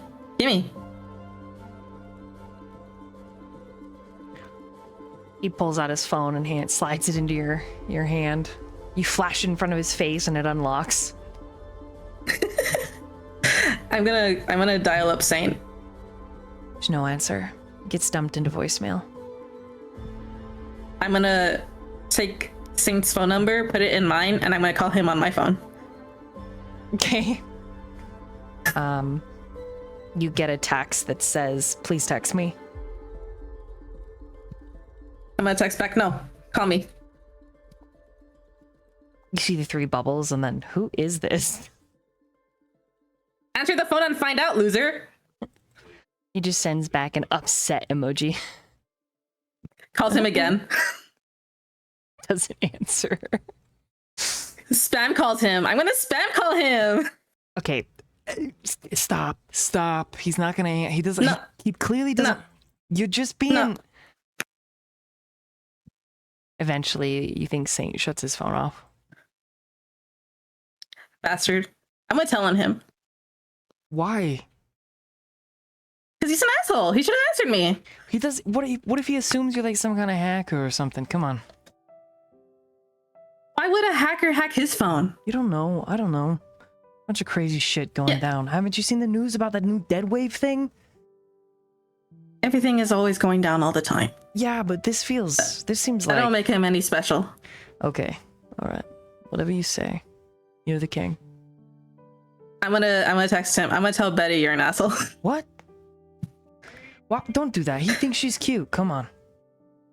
I know, and I'm the one that set them up. So he owes me. Oh, is that the girl with the number? What are you doing? It's fine. He and I will figure it out. He's rightfully Priscilla. What? Let me handle it. Okay? I appreciate your help. Okay, I'm gonna let you handle it with what's his face? Chadwick, or something. I'll figure something out with that too. But like for now, you can handle that. But for right now, Saint's being an asshole, and I'm not gonna let him be an asshole. And you are a pushover. You just admitted to yourself. You just admitted to me that you're a fucking pushover, and you don't know how to do shit for yourself. So I'm gonna do it. A coerced apology or any kind of connection doesn't mean the same if the two of us can't work it out. I'm not gonna make him do anything. I'm just gonna ask him what his fucking deal is. He's mad. Do you know? It doesn't make any fucking sense. Why would he be mad that you like a guy? That's not why he's mad. He's mad because he was defending me. He thought Chad was hurting me, and he wasn't. And he attacked, and he was defending me. And Chad kicked his ass. He lost. I had to break him up. And why would he be mad at you for that? Because the nasty things that Chad says. Because he's nasty. Because Chad is nasty. He's rude. So he's mad at Chad, not you. I was in the middle of it though, and then when I told him the truth, he looked at me like he didn't know who I was. And now what if he tells? Only because you haven't been honest. But that's. And what if he tells Arca? And what if everybody on the team knows? And what if it ruins everything? Which is why I gotta talk to him first. I don't know how it's gonna help. Wait, hold on. I'm gonna call Arca. Please, no. Do not call Arca. I'm calling Arca. No, I'm calling Arca. He tackles you. Ah! No, you are not calling him. He is not getting involved because he's gonna try to mother me like my own mother. He already tries I'm just gonna to tell take him me to to tell Zane to call me. medical I'm shit. just gonna tell him to tell Zane to call you me. are not doing anything. You are not doing anything. Stop it. No, Siri, bad. Stop calling. No, he already does things. He already takes me to appointments. He already tries to get me to go to therapy. He's already up my ass like my mom. Well, maybe you trying need to go help. to therapy. No, I don't want to go to therapy because then it means I'm stupid and I'm broken. So stop. No, it doesn't mean you're stupid or you're broken. It just means that you have mental health issues, and everyone has mental health issues because we live in a fucked up world. He's like bear hugging you, and he's your arms are pinned at your side. And he's like, stop it, and he's like shaking you a little bit, and then he starts walking away. You don't know where he's taking you, and your shouting is echoing, and then you see kind of peeking around the corner, Corey is like, hi. He sees bright red hair. I was looking for you, and he's no longer in Corey! Corey, call whatever. Saint! No, don't call anybody. Don't call Saint. Don't call anybody. What are you doing? What are you doing there? Nothing. I'm not doing anything. Shh, stop it. Stop. Puts a big hand over your mouth, and you're like, wow, Xander is really big. He's a really tall guy. And Corey's just like, oh. Okay. And Corey slowly pulls out his phone and texts Arca, where are you at? Corey, what are you doing? I'm not doing anything. What are you doing? I was just nothing. Takes a picture of the two of you, sends it to Arca. And then that's about the moment that Xander starts pile driving after Corey while holding you, and he's like, give me your fucking phone! Give me your phone! Priscilla is screaming at this point because she does not want to be tackled and sandwiched between these two guys, because even though that is like hot in theory, that would also be very painful. Corey's running. Xander's running with you. Corey's really fast. Corey's like one of their best, like, they call him Babe Ruth sometimes. Just knocks the home runs and runs around the bases really fast. So like catching him, Xander starts losing his breath as they like come around several corners, and Corey hits the stairs, and he calls Arca. Arca, what are you doing right now? Arca was just kind of like checking out his outfit and just making some dinner before heading out. So in between all of this is probably going on, he was just kind of looking at his phone like, what the fuck is going on? Then now he's getting the call. Hello? Hey! I'm running right now, and for some reason, Xander's got King in like a chokehold. You hear Xander in the background. You hear Priscilla also screaming at the top of her lungs, just I'm not really sure what's going on, but I feel like I'm running for my life, and I was just wondering where you were. I know you were gonna do like that Azure Knight thingy.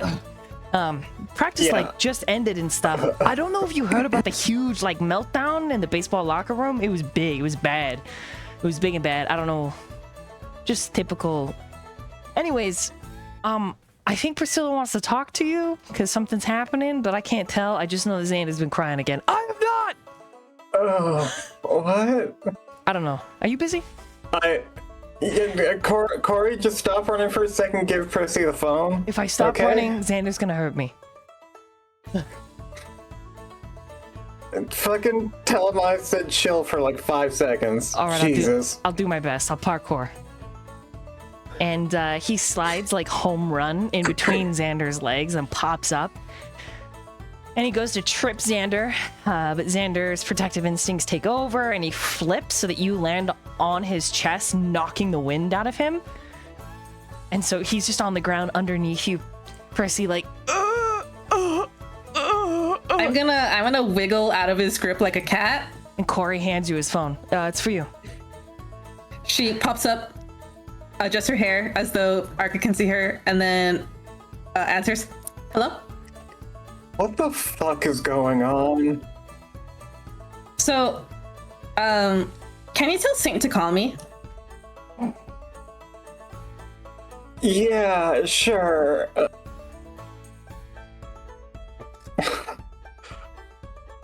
So what's going on? Xander's choking you out or something? What? No, he was So I'm not even entirely sure what was going on in his mind, but he was carrying me while chasing after Corey. And now I think he almost knocked himself out. Hold on, can you breathe? Are you breathing okay?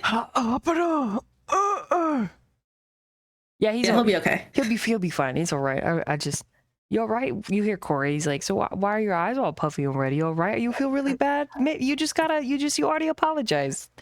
You don't gotta feel no bad. Everybody's gonna be fine. Sometimes they fight. You know, Chad's sometimes stupid. You can't help it. Yeah, it'll be fine. Just tell Saint to call me. Okay, bye. But I hang up the phone. Corey takes his phone back, and Sander looks at you with a expression of like thank you as he's trying to catch his breath, and then rolls onto his side, sits up, gives Corey the nastiest look, but there's also like this emptiness in the gaze too. I'm gonna use his shoulder as a chair and cross my legs. Now see, that wasn't so hard, was it? Why are you sitting on me? Because you are perfect height for a chair right now, and you know, I think you deserve it after carrying me like, I don't know, sack potatoes. You just outed yourself as like a shorty, by the way. And Corey's like, hey, us short people gotta band together. What do you mean? Corey's not a super tall dude, but I never denied being short. I don't know what you're going on about. he does eventually protest and lift his shoulders, which sends you a little bit teetering forward. Come on. Well, now we wait. I take out my phone. Oh. Maybe if I tell Sylvie too, then Saint will have to call me. Please don't. And Corey's just like chewing on gum. Tell Sylvie what? Tell Saint to call me. You got the hots for Saint? I thought you were like kind of into Arca, which isn't gonna work, by the way, but Ew. I think it'll be funny to watch. Ew. No. Also, I already know about him. Also, ew. Also, no. Oh. Also, ew. Anyway. You said ew like 8 times. Yeah, because he's it's complicated. Because he's like probably the reincarnation of Jesus, and that makes you jealous? No, because gestures to Xander. He knows. He gets it. Xander just shrugs.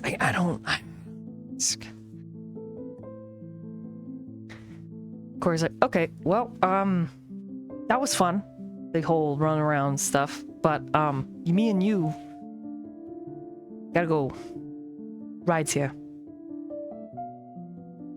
Xander just like gives you this look, Priscilla, that's just like begging you to please not say anything. She purses her lips as she looks at him, very thoughtful,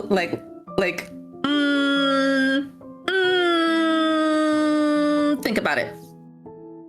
Finally, he says, please. I just don't get why he'd be mad at you. And I want to understand.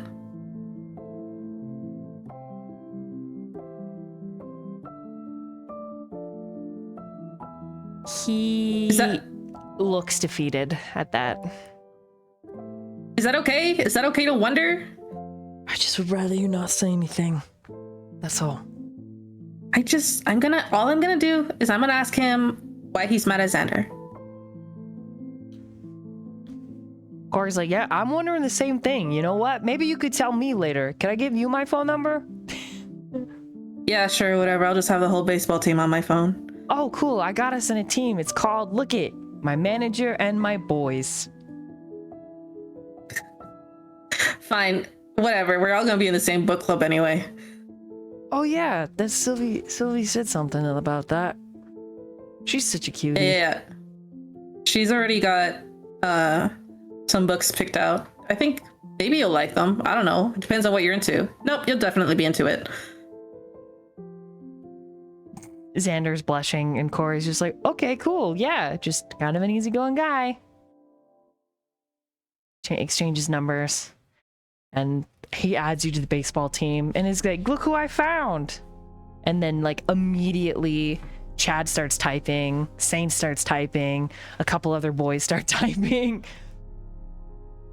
And then I want to read. And then Sylvie posts like a sticker that's like, my wife. My wife! I also reply with my wife! And all the boys, like, their bubbles slowly disappear.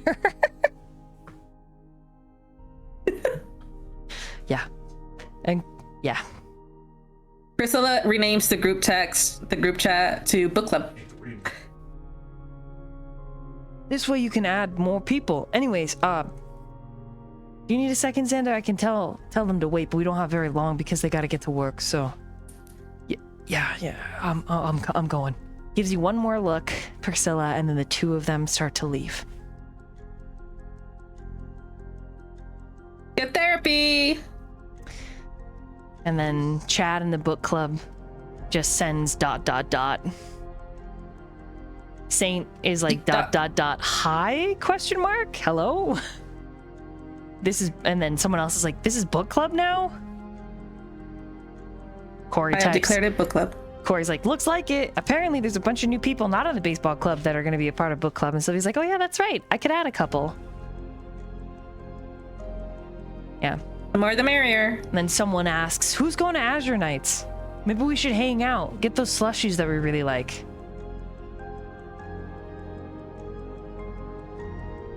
Well, you know me and Arca are already going to be there.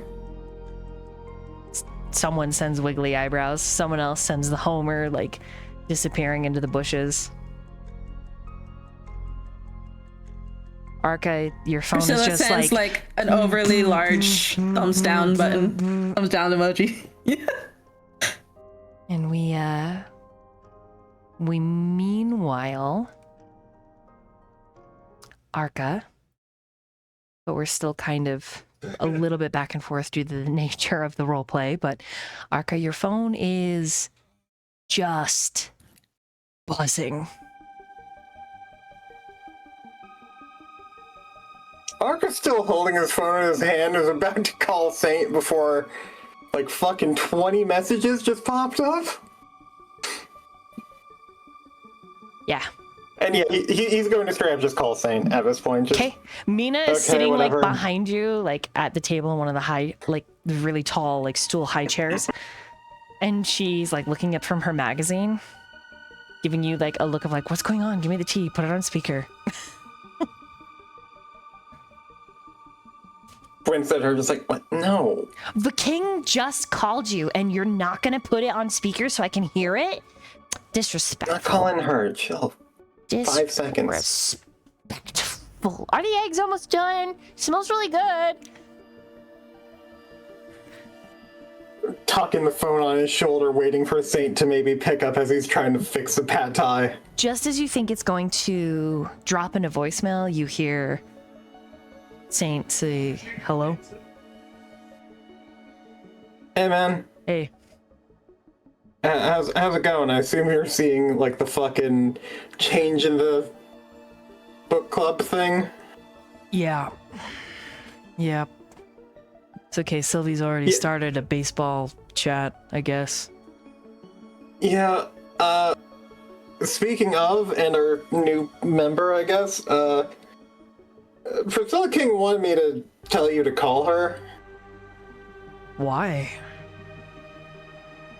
Fucking my favorite question too right now. I don't Apparently she was getting chased around by Saint and Corey or something, and some shit was... I don't fucking know. I'm trying to get dressed and get ready for tonight.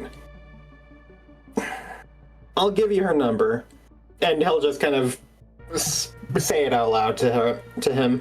Okay. This is a mistake. I just realized right now. You hear a little beep behind you, And when you turn, Mina puts something in her pocket really fast. What? I Okay. Just squints at Mina before getting back to cooking. She gives you a little wide smile. What? Flips the Yeah, magazine so- page. That's it. Okay. Call her. She's got some shit she wants to ask you or something. That's so weird. But okay. Yeah, how do you think I feel? I just got a call and Corey's saying that fucking Xander's like grabbing her and carrying her around like a goddamn briefcase. Oh, I see. So she talked to Xander. Okay. Now I gotta ask, because now I'm curious. What the fuck happened with Xander? Yeah, a bunch of stuff, I guess. I assume it's got something to do with the shiner you got? Kinda. Elaborate, come on. I'm still kind of processing it myself, I guess.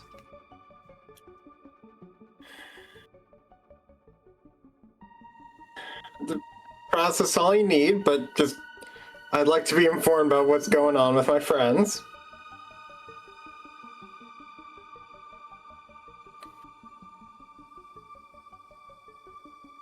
I don't really know if it's my place to just talk about.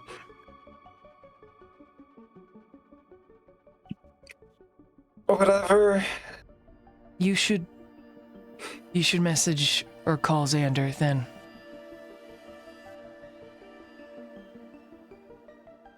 Okay.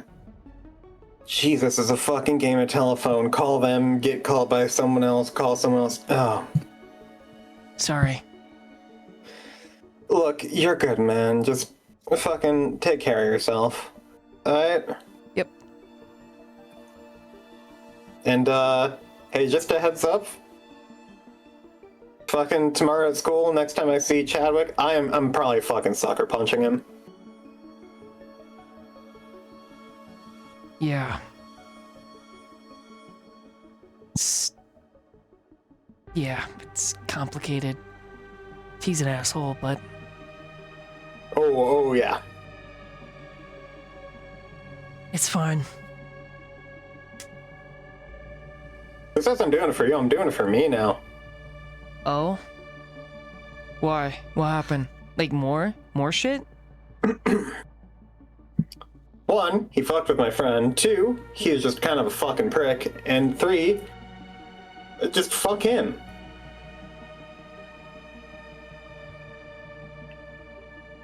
Well, I'll back you up. Much appreciated. Alright, I gotta finish cooking. I'll hit you up after Asher Nights. Okay? Sounds good. Be safe, dude. You do. Later. See you, man. Boop. And hangs up. And from there, we meanwhile back to Priscilla. You get a text I believe message. they're just be right back. Oh, did they say be right back? Okay. So then we'll stay with Arca. You finish up dinner, and your sister is suspiciously quiet. But every time you glance back, she is just looking at her magazine highlighting, as usual.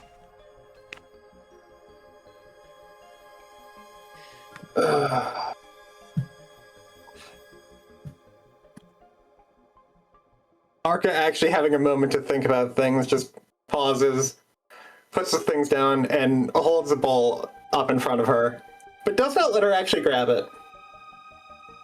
Just kind of holds it up above her. Mina? What? Mina, give me your phone. What? I What? know you heard that. What? No, I didn't. I don't even have my phone. Give me your phone. Why? Because I don't want you fucking calling my friends and everything. And just You've been so weird about Priscilla fucking King today. She's iconic. She's literally Yes. like the coolest person on the planet. Is she? Yeah, look at her. And she flips her magazine around. Priscilla and her dad in like a 90s pose. Oh my god, it's the fucking goofiest thing I've ever seen. Do you know how much money they donated to projects like the Heart Association and saving animals that are in duress? And how many fucking donations have we made because you want to make a donation to one of those causes too? Yeah, because Priscilla King did it. Yeah, you're practically a little philanthropist yourself, okay? So She gives you her phone. I'm sorry, you're cool too. Cool, yeah. Does the same thing, just flicks over her face to open it up. Does she have Prissy's phone number in there? 100%. Okay, yeah, no, she does not Why are you anymore. such a fun wrecker? I was just gonna text her. Look, tell you what. We are going to be working together during Azure nights. Tell you what, I'm going to do something really nice. Wait, I get to go with you? You're gonna take me with you to Azure Nights? I get to go? Wait. You'll be going, but you're not going to be going in the same car right now, just because, you know, professional courtesy. However... But I get to go! Yeah, you get to go. I get to go. Oh my god, I have to change.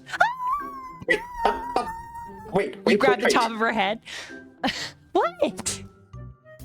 He's going to give her the bowl of food. Oh, And thanks. he's going to just turn and look at her and say, look, after Azure Nights and everything, I will make sure you and Priscilla have a chance to actually talk and just be there, because...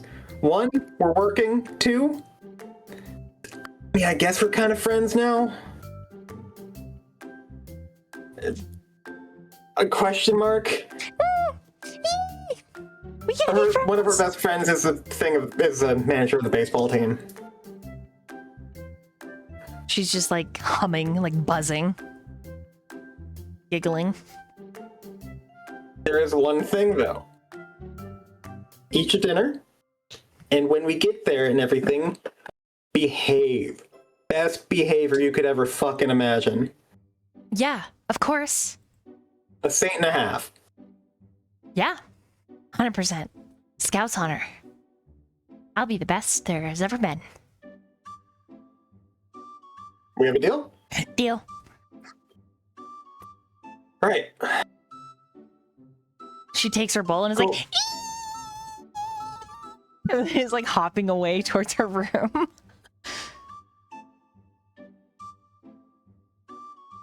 Yep. Jesus Christ, I'm a fucking mom of this goddamn house. And immediately goes to his room to go change into his suit. Perception check.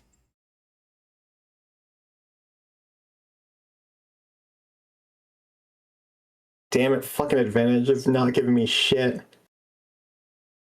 Perception check, that is 15.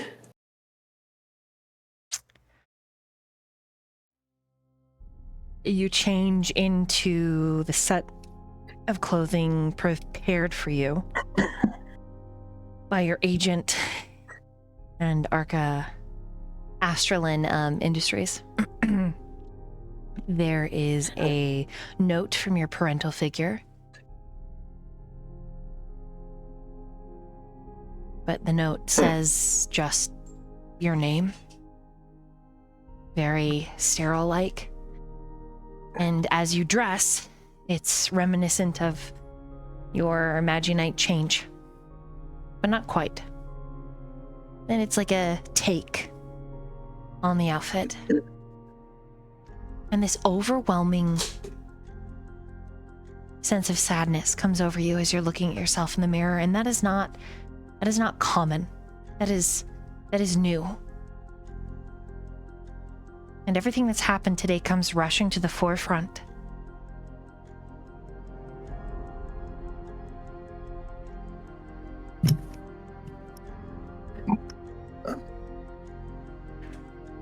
And then He briefly... just looks at himself. Oh, sorry. No, you go ahead. You describe, and then I'll add more. He just looks at himself in the mirror and just this bubbling kind of almost self-loathing at seeing himself in this almost version of his costume. Just after everything that's happened today, after all the shit about the corporations, Astral Industries, and just...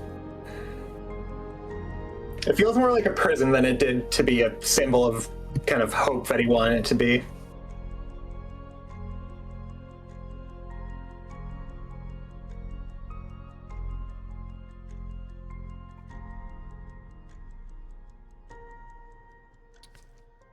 The longer you look, the more something rushes to the forefront.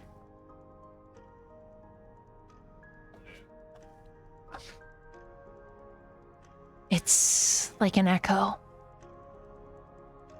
Something remembered but never experienced.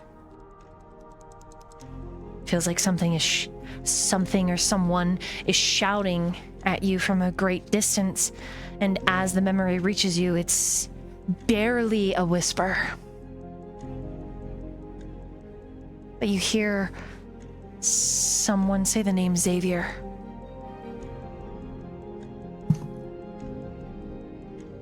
And you turn to see if there's anyone in the room with you.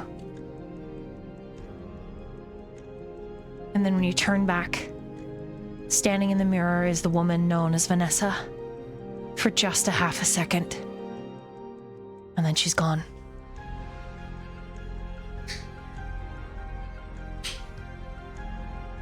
Arca just scrambles back at seeing something like that, just... Fuck.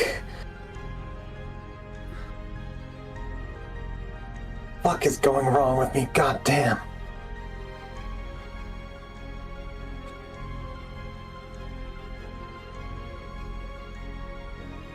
And he just takes, like, one of the blankets on his bed and just tosses it over the mirror, not wanting to really look at it anymore. And as you do, you hear the name again. Xavier.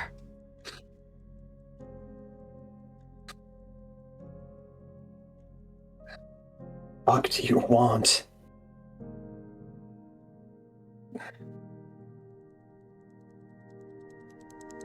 And he's just gonna fucking take a quick little just search and try and see if he can find anything online about Xavier Astralin Industries. Just online first to see if there's anything that, like, he might have missed. Okay. Roll an investigation.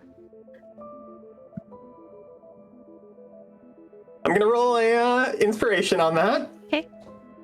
That's way better. 16. The only time a Xavier is mentioned in anything that Google pulls up is something about Joseph Adler. What the fuck? And he's immediately digging into that. In an interview.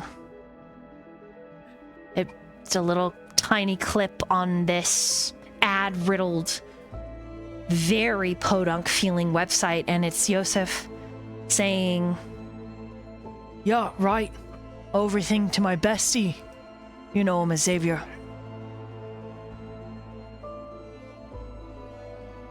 And when you scroll to the bottom, you see this familiar name attached to the byline, the author of this article, but you can't quite place it.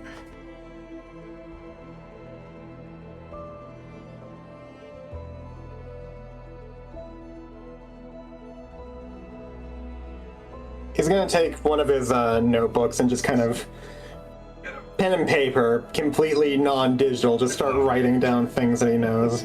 Okay. Xavier, Vanessa, Joseph Adler, and just all the kind of connections that he can kind of make right now.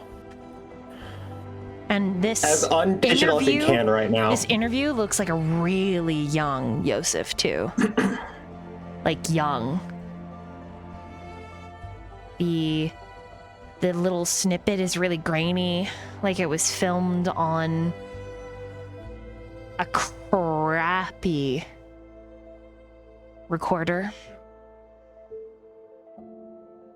Mm-hmm.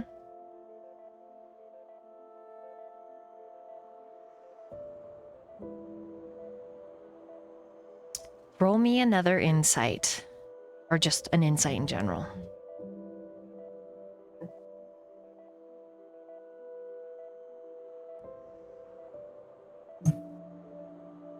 I'd like to do an inspiration on that one as well. That's way better. That is a 22.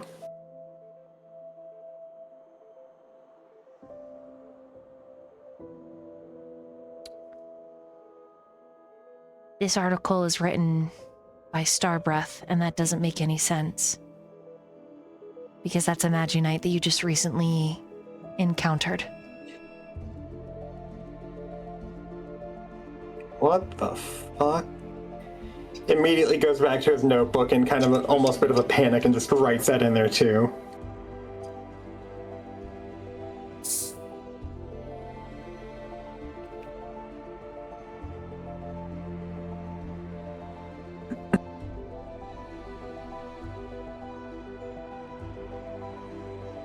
He also makes a note to write in the name of the project that Steven told him about before as well.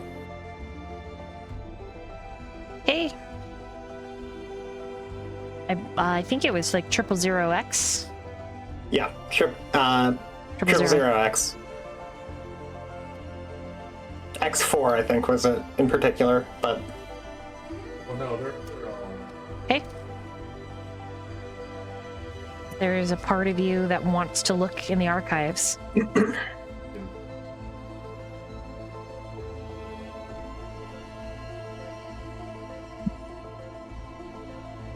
How much time do I have before we have to head out? Not long. Maybe like half an hour at most. But your sister is preoccupied getting ready.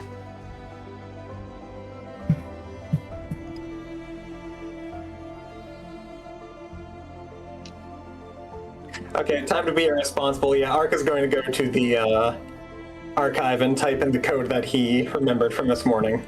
Okay. So you head up to the rooms, which are peak at the data center in which you live. You type it in, and it unleashes a hiss. And the moment it opens up, there's an uncomfortable feeling of suspense. Like a taut ribbon, ready to fray. It's clean. You see the same tiny robots, set to monitor and clean.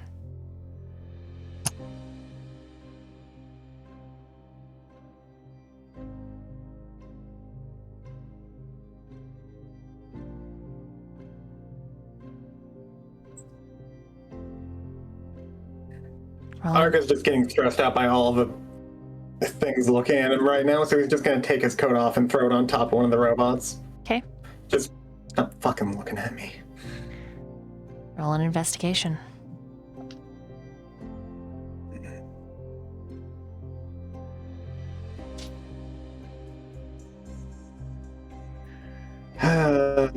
Boy, what's my investigation again? Oh fuck, that's a dirty 20.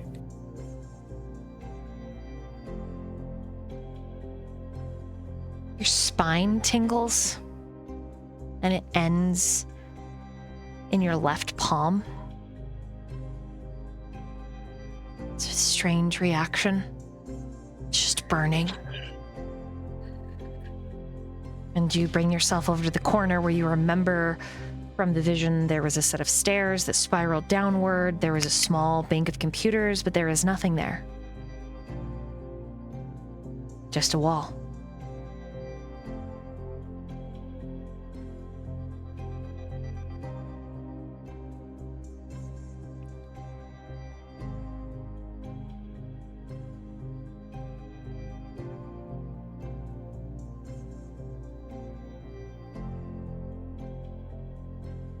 Arca feels like he's just kind of hit a wall, both physically and metaphorically right now.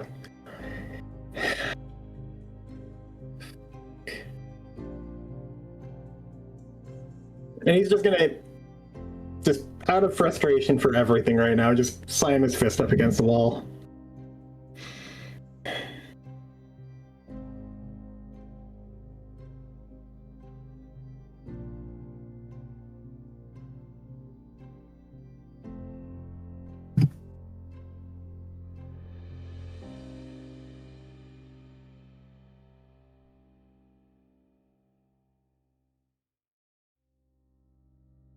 Roll me just a d20, Dani. That is a 14.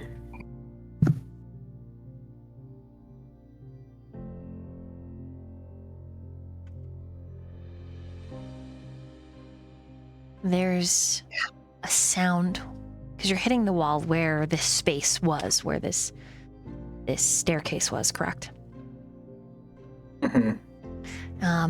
There's this like click and then a very, very muffled, barely heard electronic voice that says, "Welcome home." And there's some kind of static as it says whatever the name it could possibly be saying.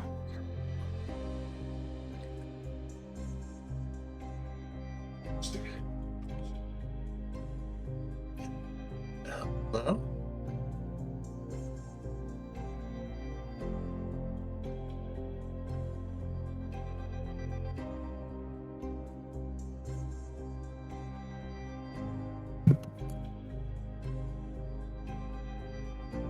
What do you do? Like nothing's open up or anything, right? Nope. You just hear something.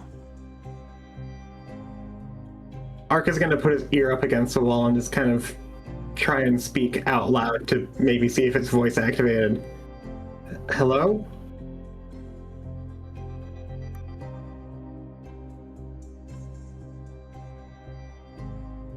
Nothing. Computer open. You hear another something unlock, but it's muffled. The door doesn't move.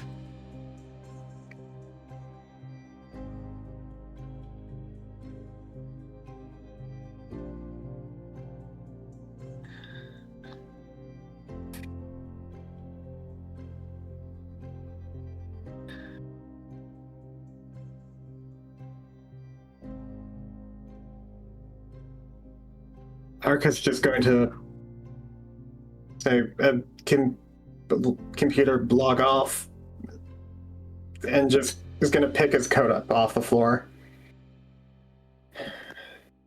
He knows that this is something he can't quite figure out just yet, but he's keeping this in his memory right now. When you go back to pick up your coat and you get a good full view of the room. You sniff the air again. And then something kind of settles on you that causes the same spine feeling and that ends in your left palm. And there's something like particular about the sensation as you realize that this room isn't just kept clean. It's been redone. New walls, new filing cabinets. Yeah, one interrupt. Okay. Like something was entombed here that was never meant to be found. For Arca, it kind of feels like something invading your home.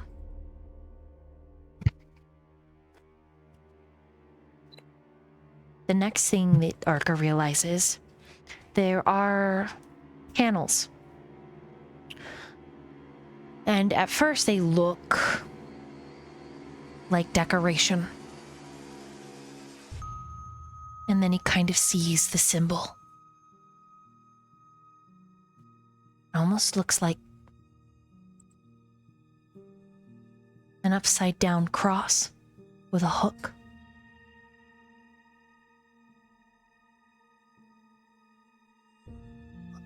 Fuck. But you could barely make it out. It's almost imperceptible.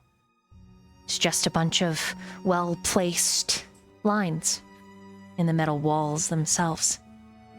One could easily dismiss it as decorative.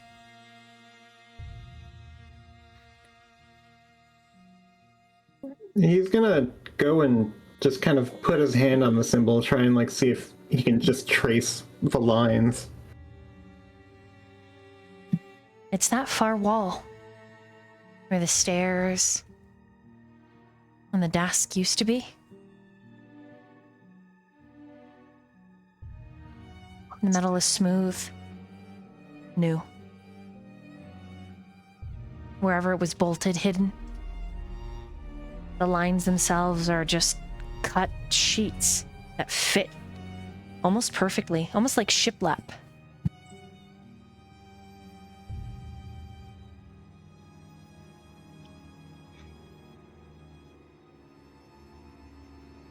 And that's when you hear it. Excuse me.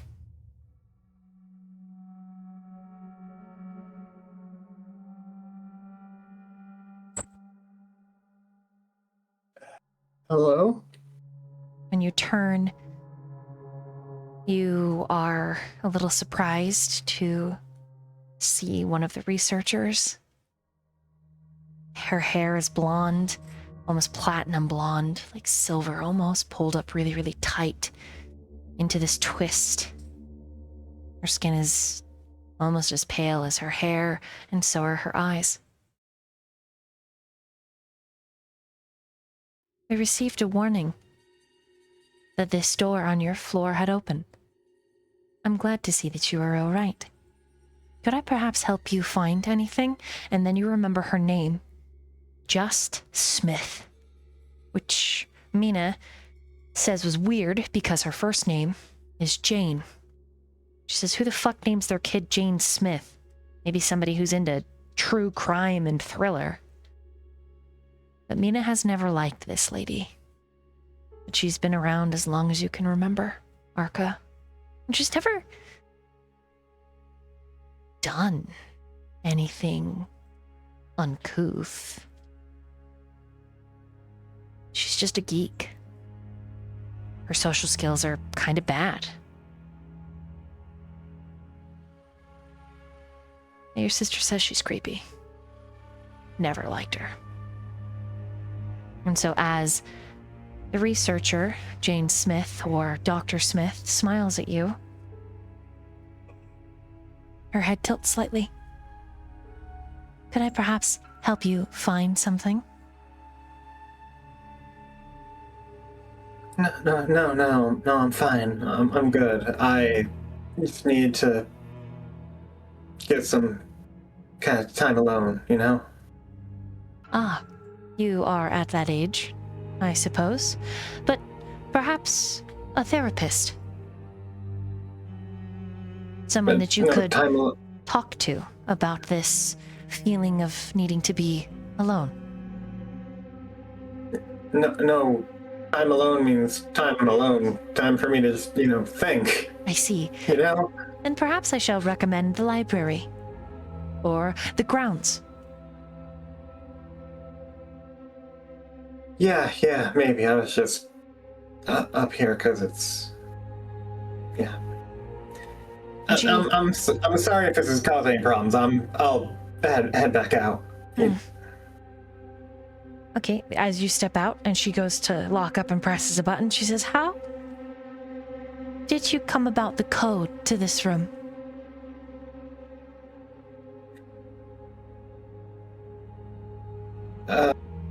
Some memo I remember seeing a while ago. Ah, do you remember whose desk you may have seen it on? Off the top of my head, no, not right now.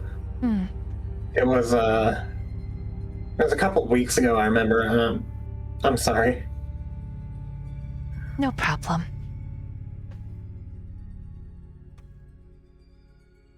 Are you Gotta go ready? get ready for this meeting, yeah. What else do you have to do? She looks down your outfit. You seem dressed for the occasion.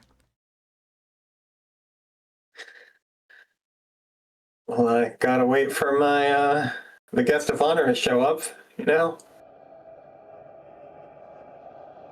She blinks really slowly. Of course.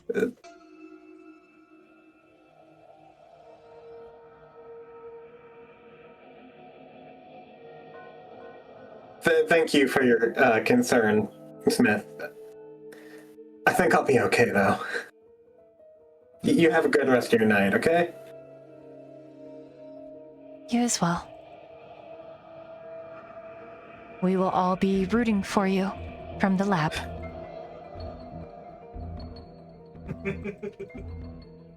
Thanks.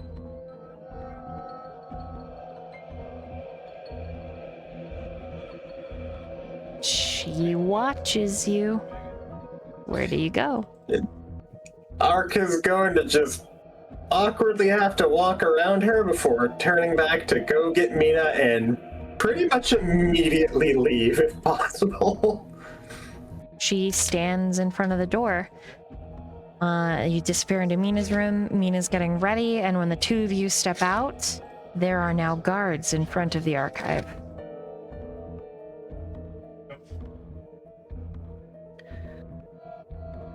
Cool. Love that. And they give you a salute and a nod as you pass.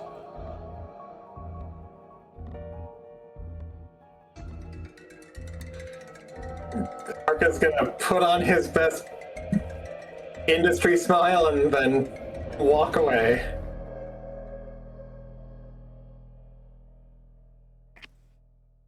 Okay.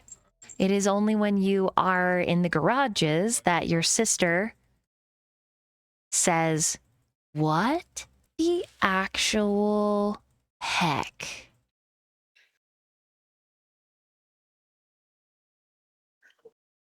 Let's go, Mina. Why were there guards stationed out front of that old, dusty room?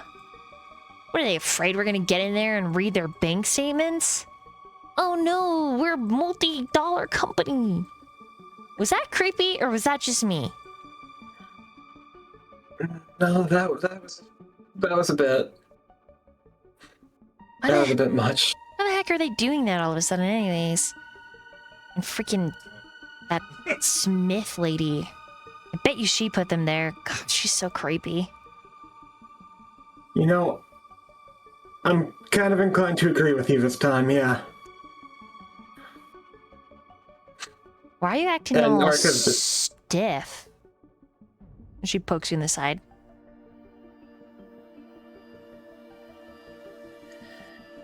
Arca's gonna try and just compose himself a second, just... I don't know, she kind of creeped me out a little bit too. I thought you liked her. I thought she was nice, but no, I don't know, something about her today kind of, gave me the bit of the ick. Oh.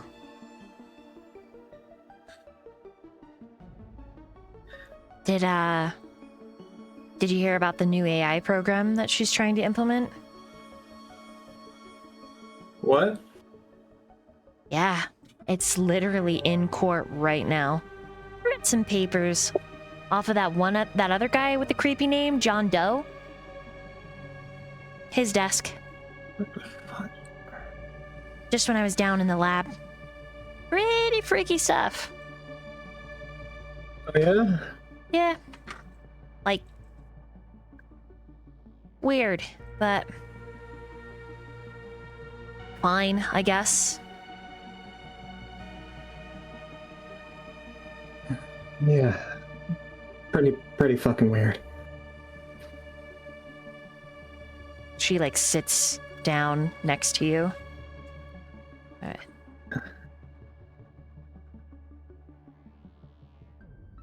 So Right. So, when we get there, I'm just gonna drop you off, and one of the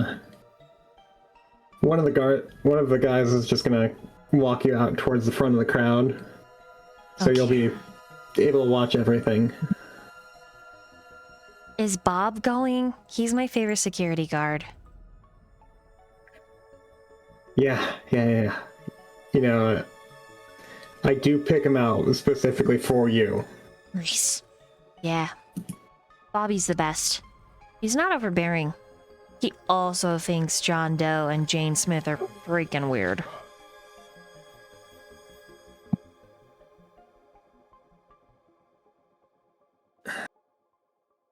Hey, Mina, I got a question for you real quick. Okay. And he's going to flick off the dash cam. She looks and then looks at you. You're good with robots, right? I'm sorry, what? You're good with the robots and everything. I Yeah. want to ask you something. Mm-hmm.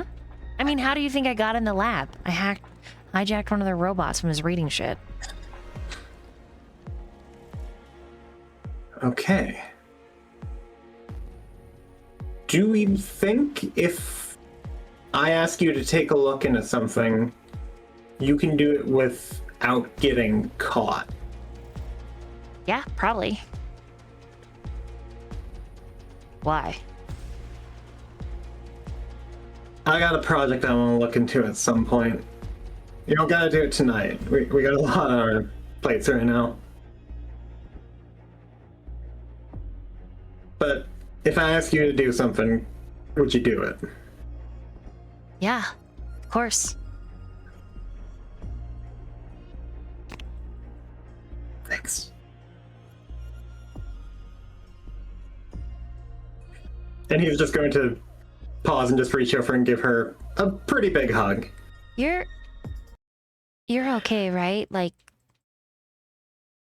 you're okay? I've had a weird fucking day. And then she says something that really throws you off. I don't think I could handle if something happened to you again.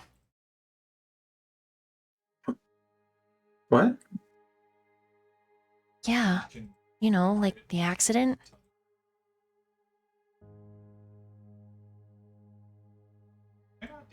And there's just something in the back of your mind, and it's like a warning bell that goes off.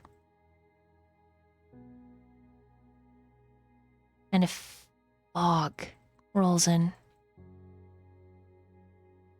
you no longer remember what she just said. But you have the uncharacteristic, overwhelming feeling to say, yeah, like that. But I'm okay now. Yeah. I'm okay now. Yeah. Right. We gotta go get to this ceremony. And Mina's And then just... you get to go meet Priscilla King. She's watching you? Yeah. And that fog changes in your mind. You're a little more relaxed and a little more focused on Azure Nights. Everything's still there. Everything is still at the forefront, but you suddenly feel a little lighter. Like maybe some helium has just been pushed through your veins and you're a little floaty.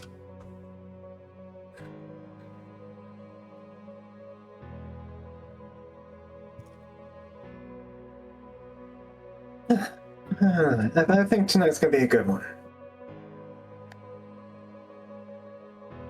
Like, Hey, Arca. how many times did I die? Yeah. Priscilla King's your friend, right? Yeah. Yeah. She just nods. Right. And then she shifts away from you to look out the window. Did you see that she's like holding her phone? Sort of lackluster. In her lap. And then she reaches over and turns on the dash cam.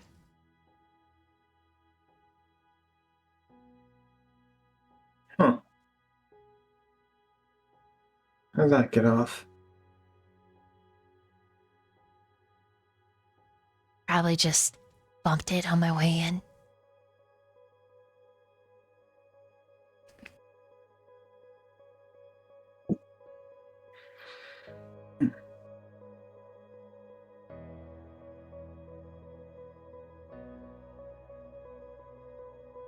And yeah, Arca will just drive up to the Azure Night ceremony.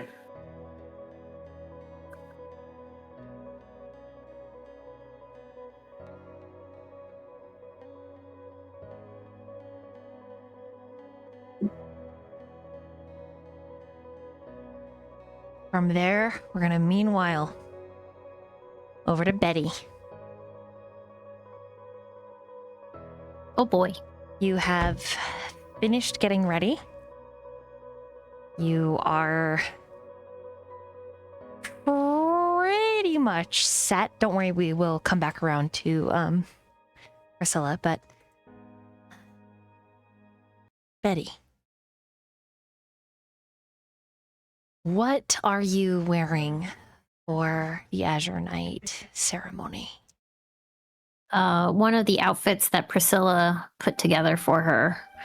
I'm thinking it's going to be the high-waisted pants with the crop top, and some comfortable shoes.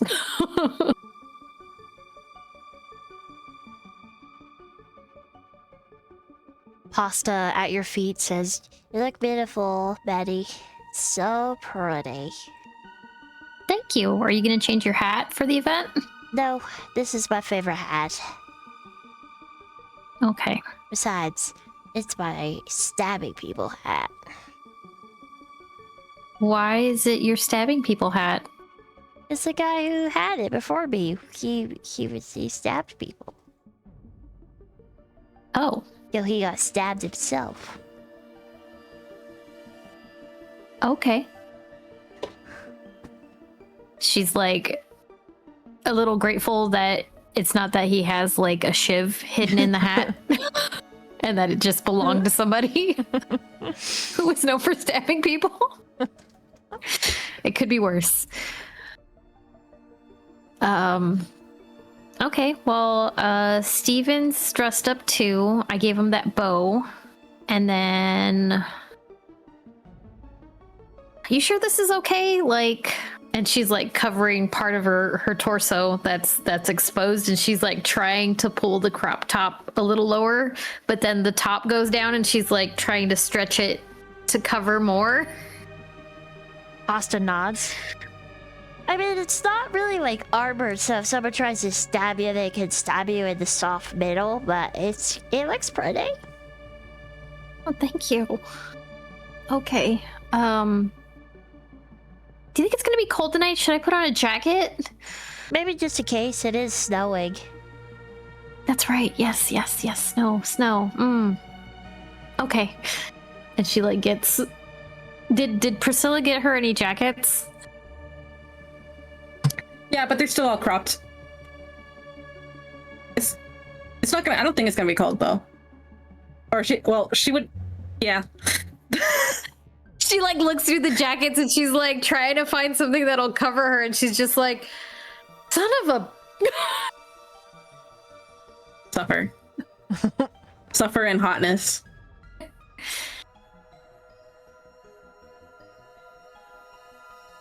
Okay. So she's gonna get her own jacket just because she doesn't want to freeze to death. and take one of the crop jackets just in case Prissy gives her shit. Okay. As you basically finagle the outfit together along with like a backpack, you hear from like the kitchen area someone bang their head. Sounds like Steven, and he's just like, shit! Fucker! Steven, you okay? Yeah.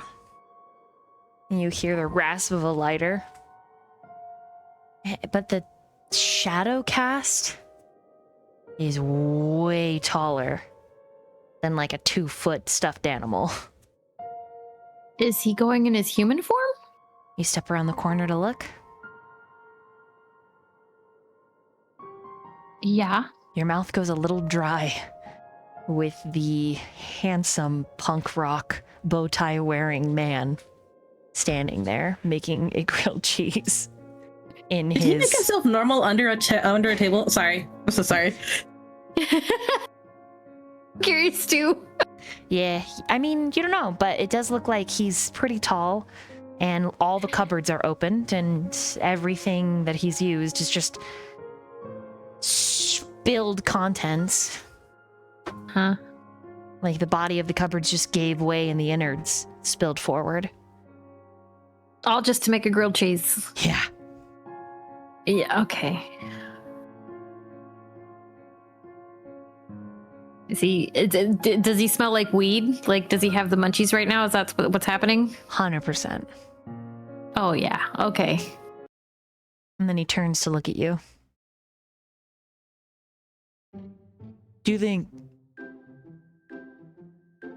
I could find a boyfriend?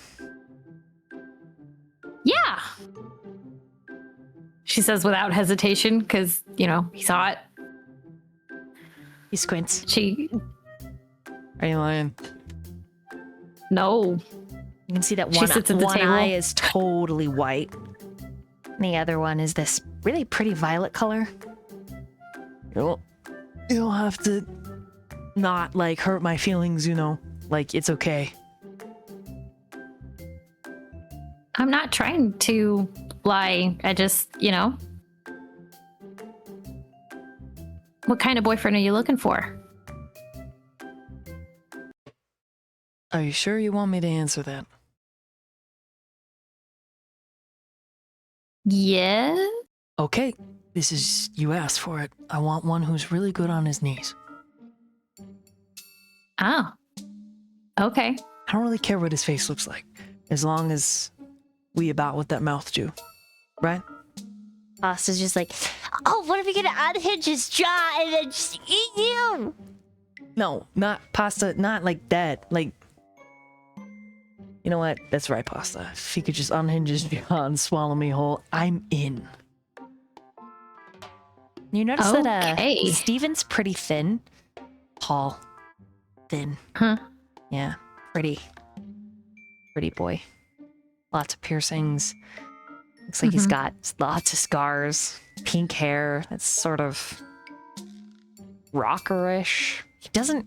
The suit thing that he's wearing, which is haphazard and grease stained from the cheese now, doesn't really feel like it's his. Huh? Yeah, it looks like he had to wear it to a wedding, and this is the day after. A huge bender. Yeah.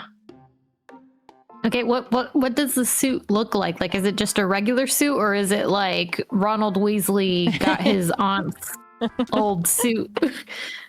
Like, are we talking blue velvet with like ruffles? A little more 80s than not, so really big shoulder Okay. pads. Yeah. Sleeves rolled up. White shirt is stained. He's wearing the bow Okay. tie. Yeah.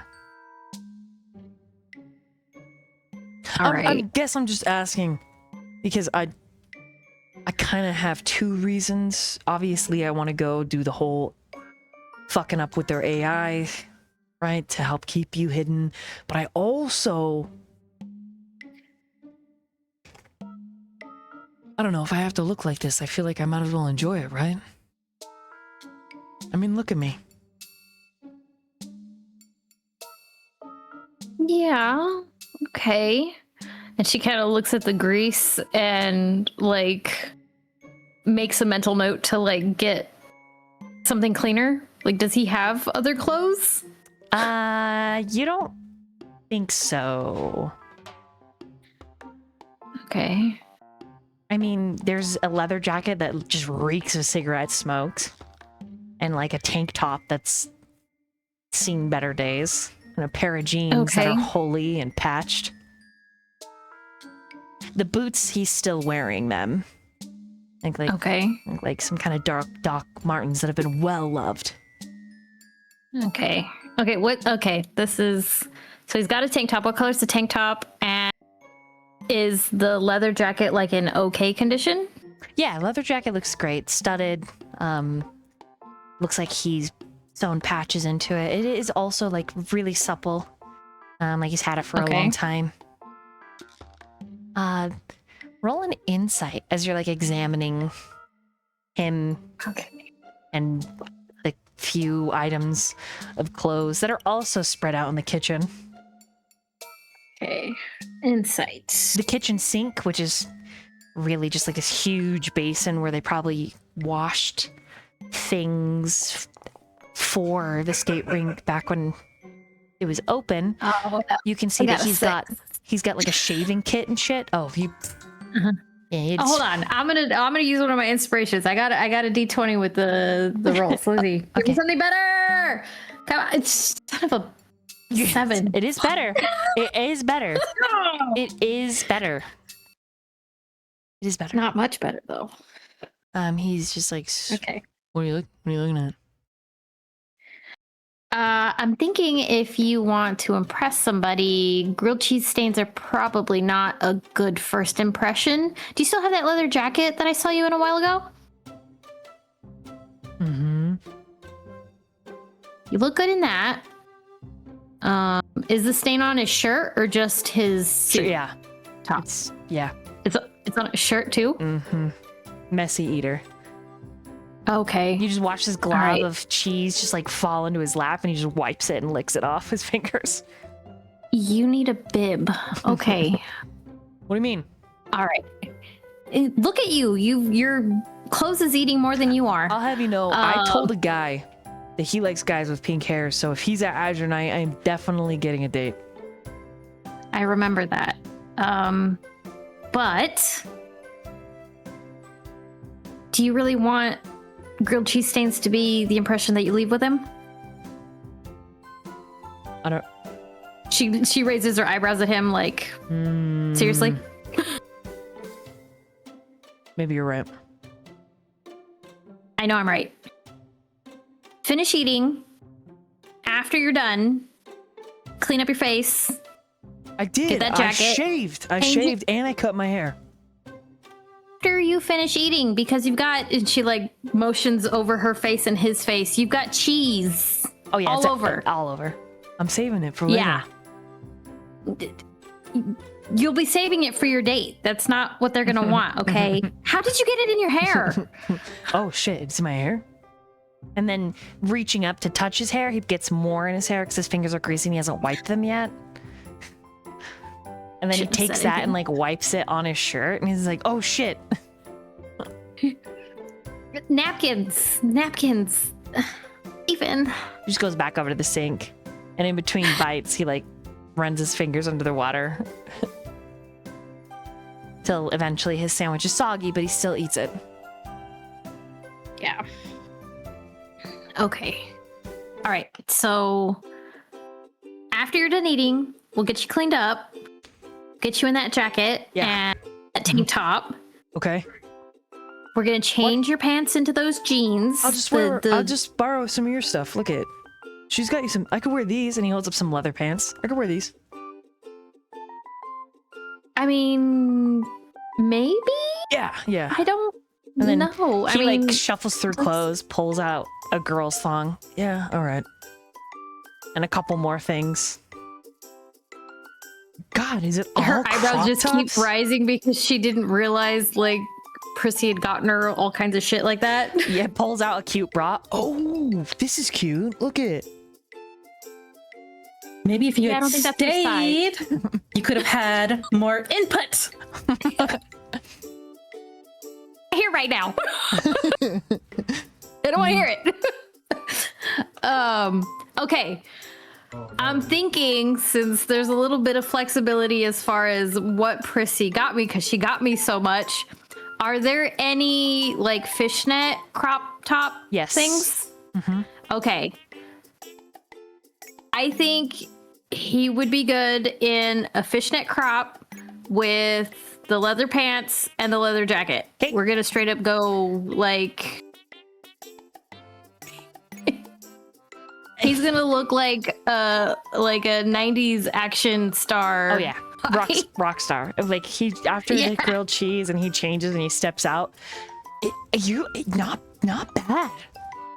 Not bad. I mean, there's no shame in saying this. He's kind of twink, but like more. And like then she gets like one of his 90s the clamp belts man. that.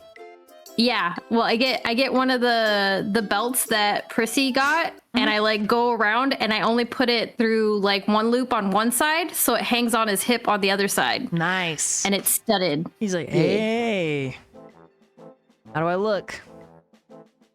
Looking good. Can definitely tell he's wearing the thong though. Oh my. The bright yellow of it flashes. Yeah, nice.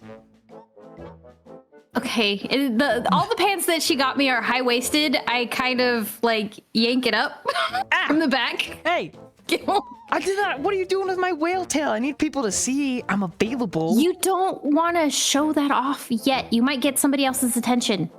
They might ban you or not let you in. Oh, I didn't know it was that kind of gig. I mean, kind of. Like I did research, but Save it for the prize. Roll another insight for me. Be better than 6 or 7, please. 6, 7, 6, 7. Oh, you got a natural 20. I did. Okay. As you like basically help him finish dressing, like, you know, you're his sister or mom or something, he just embraces you. And it's like a real hug. Mm-hmm.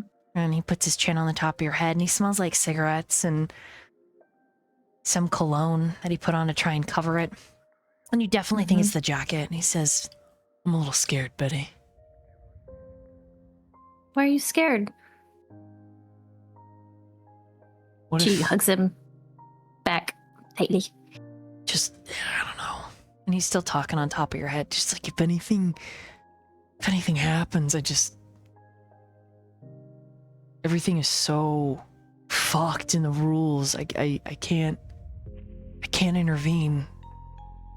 And Pasta, like he's great, but you know, He's pasta. And you see Pasta and he's over there like wearing your underwear as like neck warmers. He's like, oh, the scarf is so pretty. So nice. They're the new ones, right? That Prissy that Prissy got? Okay, they haven't been worn yet. Cool. Yep. It's all the new stuff that's like kind of been opened and gone through. He's putting it on, and everything's a scarf. It's not no differentiation between underwear to bra to pant to shirt. Unless it's either a scarf or a hat, because it's all he can wear. Yep. So he's having a good time. We need to get him into a sock at some point. Or like a leg warmer. You'd like blow his mind. He'd be like, whoa! Yeah. But I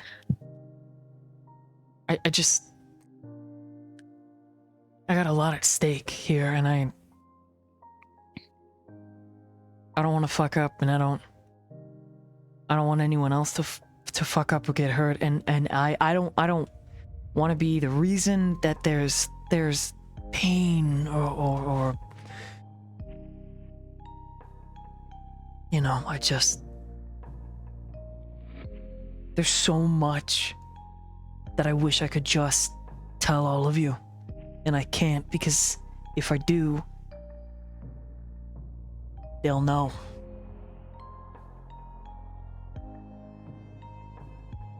They'll know. And they'll try to hurt you.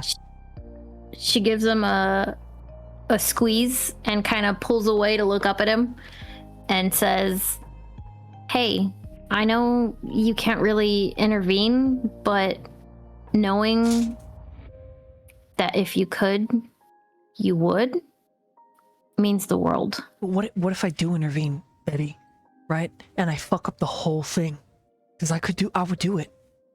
I intervene, and then all of a sudden, they know where I am. They try to put me back in a box. And then I can't help anybody. Then don't do it. Just do what you can. And hey, we got a team now. It's not just us anymore. But there's just... And he points at his head. I'm not...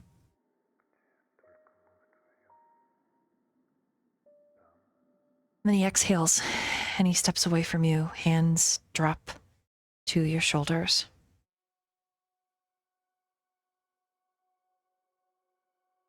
All the stuff going up in my house. Up here. He points at his forehead. I don't think the same way I used to. I don't feel the same way I used to. There's a brutality there now that I'm not really comfortable with. Like, it's hard to describe. I don't want to be what they made me. But I don't want to be myself either.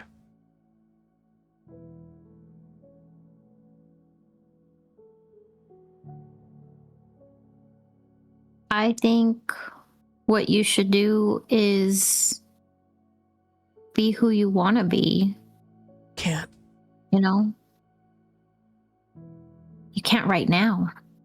But aren't we working towards something else? I mean, I know you're helping us, but why can't we help you too?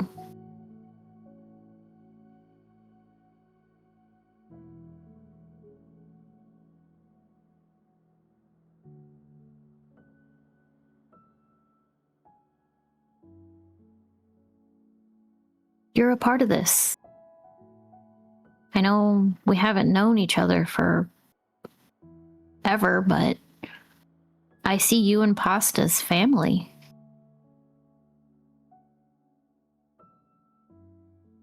I won't let them do anything to you, Betty. I won't let them do anything to you either. We got each other's backs.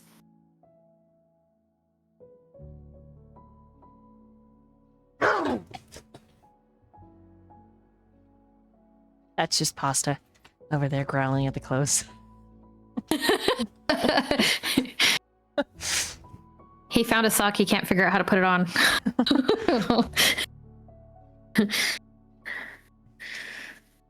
Yeah. Okay. Okay.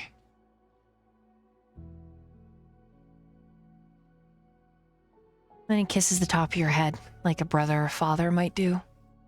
One arm slung around your shoulder. Okay. She kind of like wipes at her forehead because it's still a little greasy from his grilled cheese. Mm-hmm. Hey. Don't diss the cheese. Oh, I love cheese. I just like it in my mouth. Mm-hmm.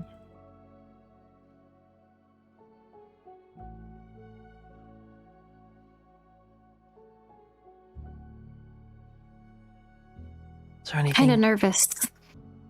Yeah? Yeah, but Don't pull, don't pull. I think that makes sense.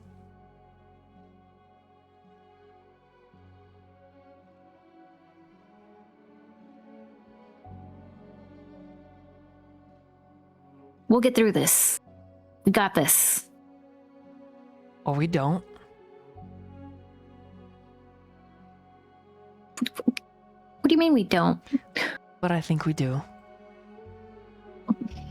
I think we got it. I think we'll be fine.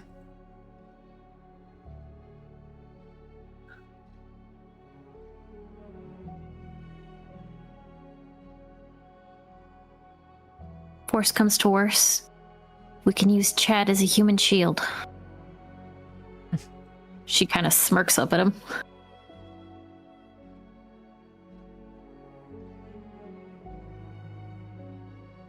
Yeah. Yeah, I think so.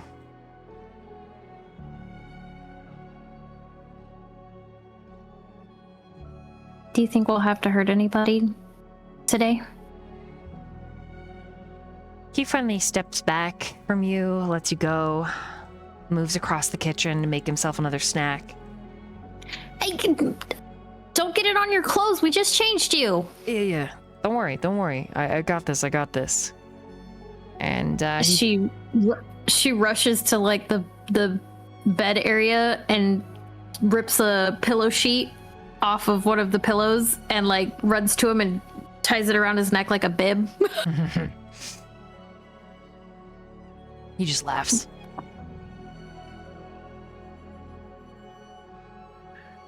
And then he gets really serious. And he says, I don't know. I have no idea. I'm gonna pray that we don't have to hurt anybody, but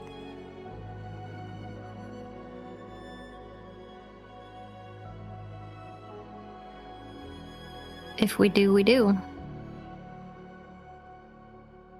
Bad people are gonna keep doing bad things if they keep existing, Betty.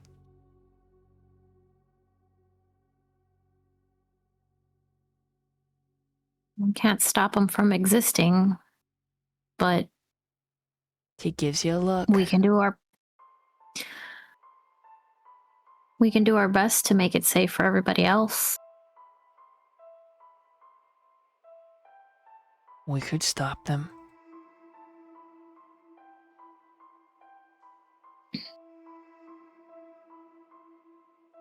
We could.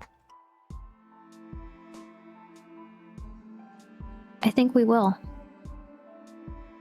You and your new squad could stop them. I can give you the power to do it.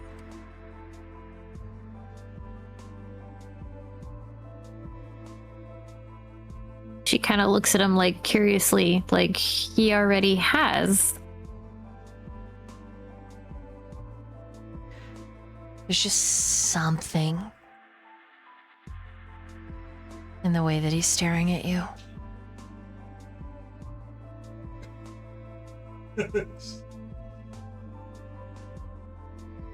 What is it, Steven? He smiles. It's pretty wan, and he takes a bite out of his cookie.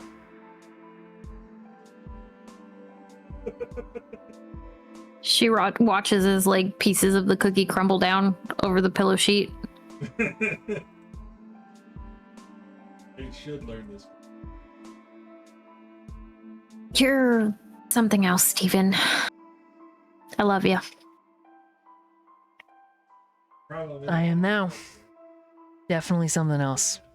I love you too, kid. Probably one of the best people I've ever met. You should be honest with your friends, by the way. About? Especially, She's playing dumb. he says, especially, you know, taking the conversation a little bit away from me.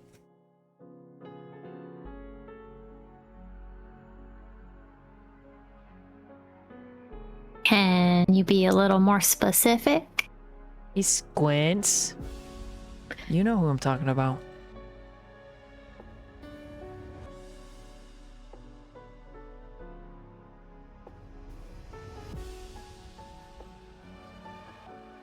Maybe.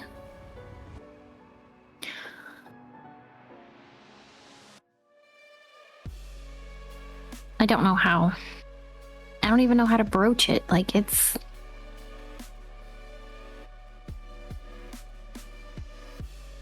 You just spill it. Let it pour out of you.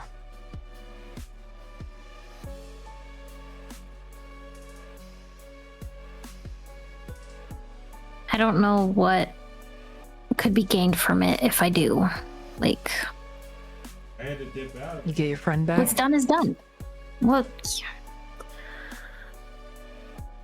Couldn't Yeah. I tried telling her, but she wasn't listening. She thinks I left her. Try I again. abandoned her. I just Yeah. Right? I mean, that's all I can do. As far as that.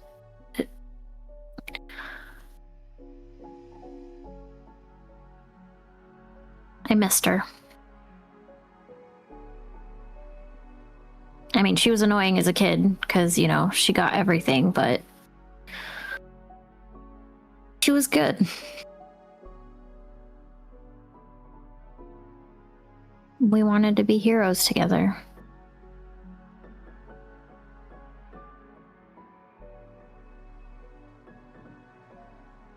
He just gives you this knowing.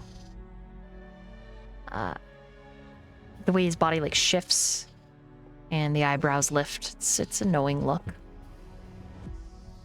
I get it.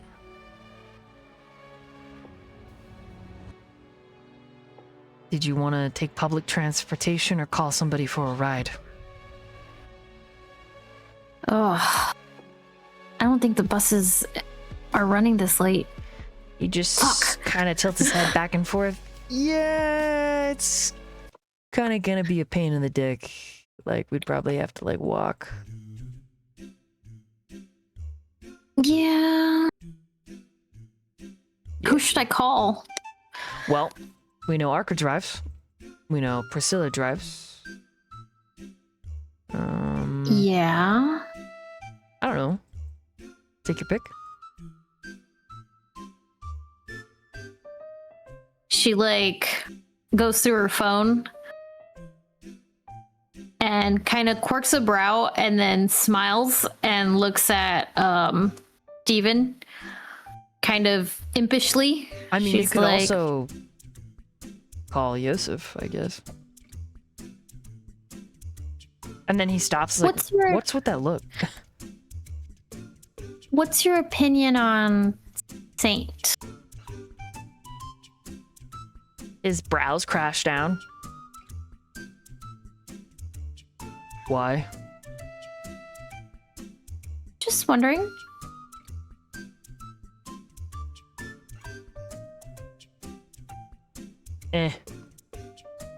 Don't know him. Eh?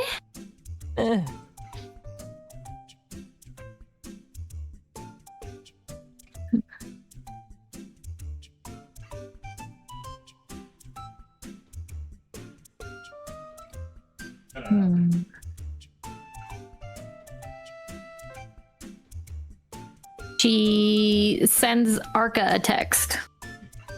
And then as he turns away and he like finishes like stuffing his bag with snacks and some other random shit, he stops. Is like, Hold on. Were you gonna call that kid for a ride? No way.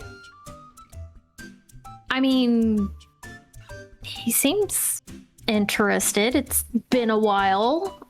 What? You know, you're not the only one that did. She looks down at herself and like tries covering her midsection again that gets dressed up. You got me thinking, okay? It's been a while. What? You've done more than hold hands? edit it. Put it all together. She rolls her eyes. No way.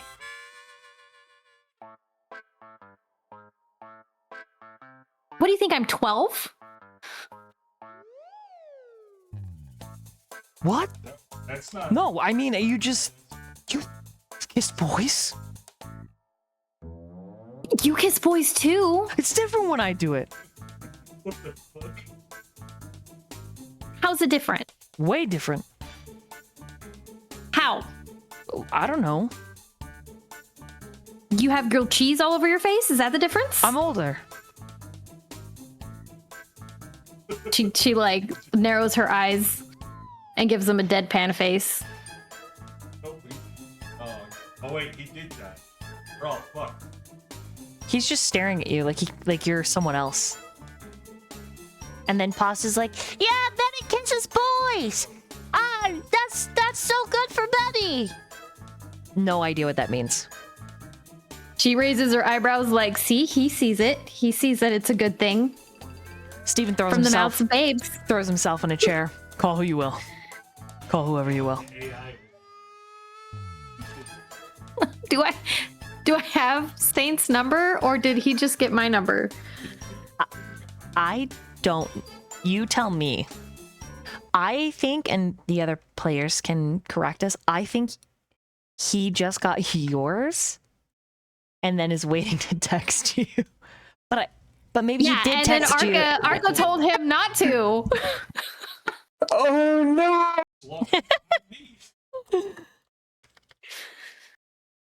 This is why I didn't want Arca to stop him, but no one listens to Buppy. No one listens to Buppy. Wow. That's the regards. Nobody listen to me. Okay. Well, she's going to call Arca Okay. because she knows that they're the mutual connection, and it's going to be just a regular phone call because she's flushed and embarrassed because she didn't get his number and is now going to ask if he would take her to Azure Nights. It's epic. Arca picks up after a second and says, hey, Betty, sorry to kind of turn you down now. I actually, my car is full. I got Mina with me, and she's going to be going to the Azure Night ceremony.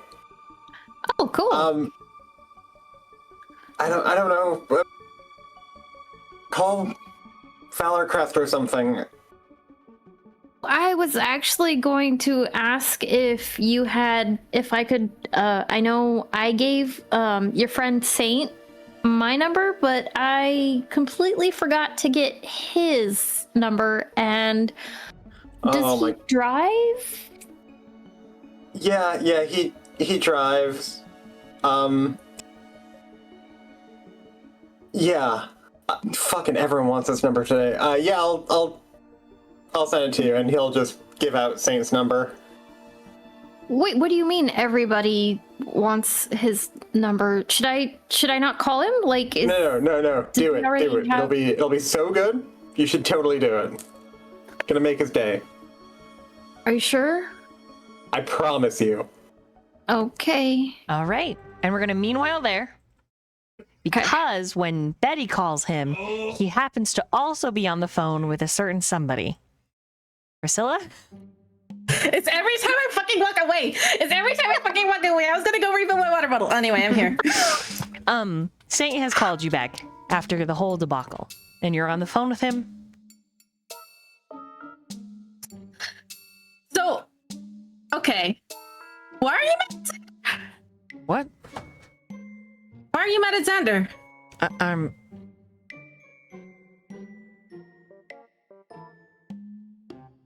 Not that mad, just processing some things. What do you know? What do you know? No, that's not what I asked. What do you know? What do you know? Well, I can't tell you if I don't know what you know. What do you... I made a promise. Okay, well, so do I. So... Okay. You know what? Okay. Okay, hypothetically. Okay. Neither Hypothetically, you confirming have nor denying, right? Neither. I'm with you. Okay. Okay. You have a friend Yeah. that perhaps likes another friend. Who's not a friend, but an enemy, right? Yes. Hypothetically. Not actually Hypothetically. Confirming. Okay. And you learn that this friend likes this enemy. Mm-hmm. You're mad.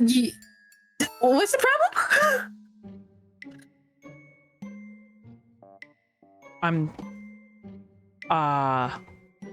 What? You were doing the hypothetical. I wasn't. Okay, but like I'm asking you, like hypothetically, if that happened, what would be the problem? I guess it would depend on if this friend, maybe hypothetically, was a little bit, racist during said fight. What? Hypothetically. Hypothetically, what did he say? Well, I don't want to repeat it because it's rude. Use a slur. Hypothetically. Kind of. Yeah. Yep. So your friend called you a racist term to protect your enemy, hypothetically. Yep. Hold on, I have to call him. Wait. I have to go. But okay, that's fine. This explains more though. Oh, and you hear him? He's like, shit. Betty's calling. Okay, bye. And he hangs up. Have fun. Okay, bye. Calling Xander. Or you could go back to Betty. Either or. Hey, so Betty, really quick, Saint says, hello? Hi. Hey. Hi. Betty. Hi, is this Saint? Yep. Hi. Did I get the right number? Uh-huh. Oh, hey. Hey. Hi, cool. I was wondering, and she's doing like finger guns, like while she's holding one of her phones, even though he can't see her. Steven's got an was ice wondering- pack on his good eye, like his baby's grown up and he's having the vapors, like. Shut up, Steven. I Steven? was wondering. Yeah, housemate, friend, family. Oh. It's not important. Anyways, I was wondering if it wasn't too much trouble if I tried calling Arca. He's all filled up and I don't have a car, and I was wondering if you would like to go to Azure Nights with me. She says the last bit like really fast. Yeah, no. And you hear him like shuffling. Yeah, right now? It starts like really soon, like right now. You want me to meet you now? Yeah. I mean, if it's not too much trouble, I thought it might be fun. Give me 10 minutes. Is that okay? Is it? Yeah. I was actually wondering if it's okay if Steven comes with us. He's got a hookup that he's trying to get to over there. Sure. Yeah. If that's okay. Yeah. Yeah. Yeah, that's fine. Yeah, that's cool. Awesome. All right. I'll send you my address. This is a good number to text. Yeah. Okay, cool. I'll send you my address and I'll see you in a bit. Okay, cool. And well, meanwhile there, Priscilla, you get a call from Saint. And Xander's like, I didn't say that. I didn't say that, and I didn't agree with Chad when he said that either. I just... Okay, so Chad's the one that said it. Yes, and I did slap him, and it... Did Saint see you slap him though? No, Saint, I think he's... Look, I think Hold on, Saint's here. Wait, I'm gonna add him to the call. No, don't... What? I'm adding him to the call. You add him to the call, and Saint's like, Priscilla, hey, can I borrow a car? What? Why do you need to borrow a car? You don't have a Xander? car? What are you doing here? Well, I was on the phone with... She added you to the... And he just goes quiet. I didn't want to stop talking to Xander. This was an important conversation, but also you were calling me, so I just... Why can't I talk to you both? No, look, I don't have the car right now, okay? So I need to borrow a car. I know that you have a bunch. Please, Betty wants me to pick her up for Azure Nights. What color? Also, Xander, I'm not mad. I'm just What? processing, dude, okay? Any color, just not pink or whatever. Let's see if it's... Oh, light blue! Oh, it'll go with your eyes! Okay, perfect. I know exactly. Okay, bye, Saint. Wait, how do you know? Bleep. He calls back in a second. What?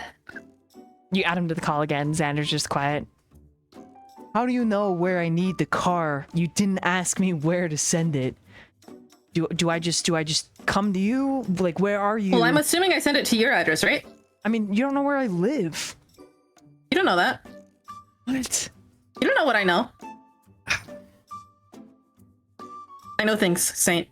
I know things. Don't worry about it. Okay. That's creepy. Where can I meet you? I'm where am I? Where am I right now? Well, you're leaving the school. I'm at the front of the school right now, but my cars are at home. So I guess you can meet at my house? Where can you send me the address? Yeah, I'll send it to you in a second. Okay, and then he hangs up and he texts Betty and is like, 20 minutes. Is that okay?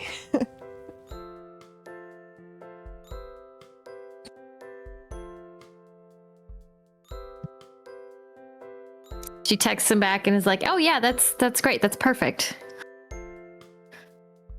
Okay. She's kind of like wondering if she should send her actual address or like the shop at the corner or something, just because she realizes where she lives now and she's like super conscious about it right at this moment.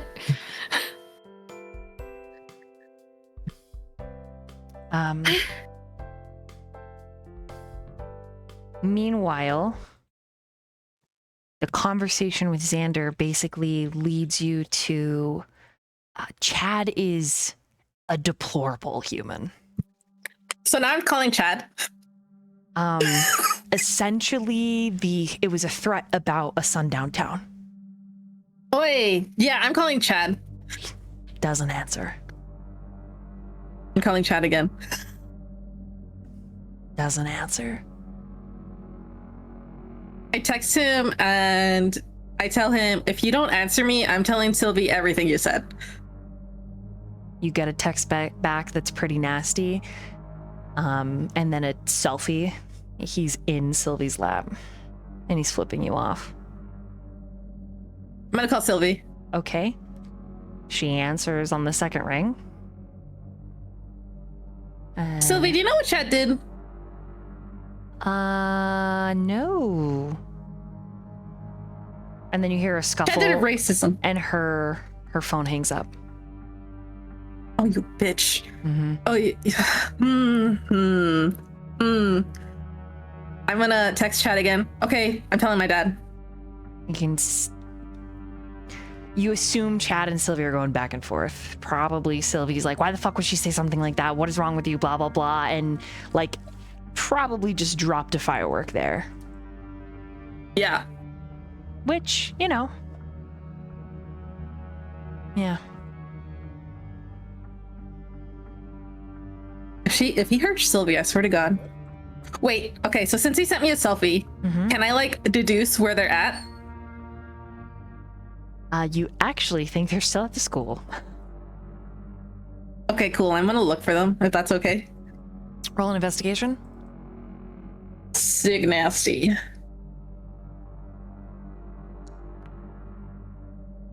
Oh, that's a good one. That's a 22.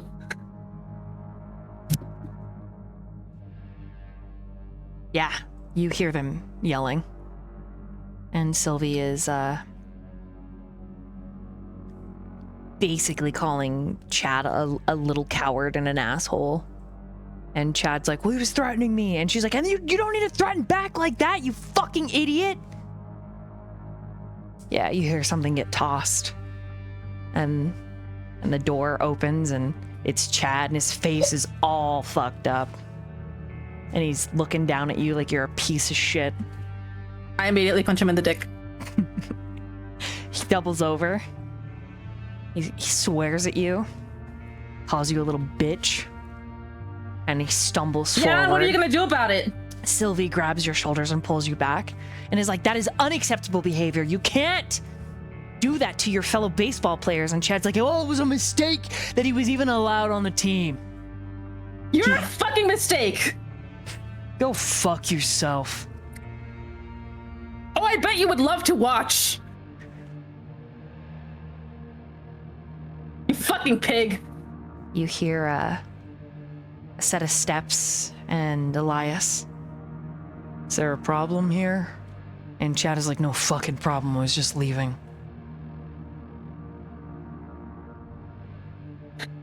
Professor,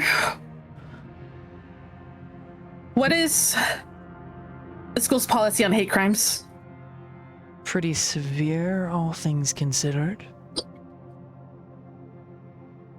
And then he just says, "You two look a little rattled. Why don't you sit down and talk to me? Walk me through what happened."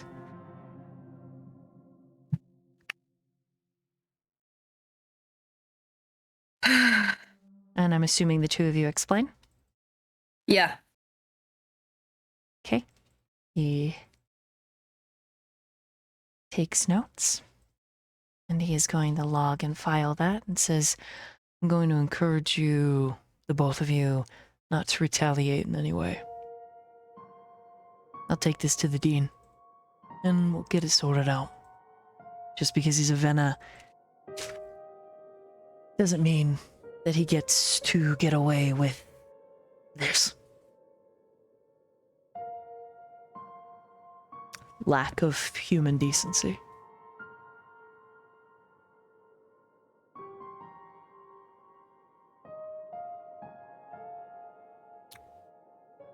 I'm also going to recommend that the two of you stay away from Mr. Chadwick. Do you think you can manage that? If he can keep his hands off of Sylvie, sure.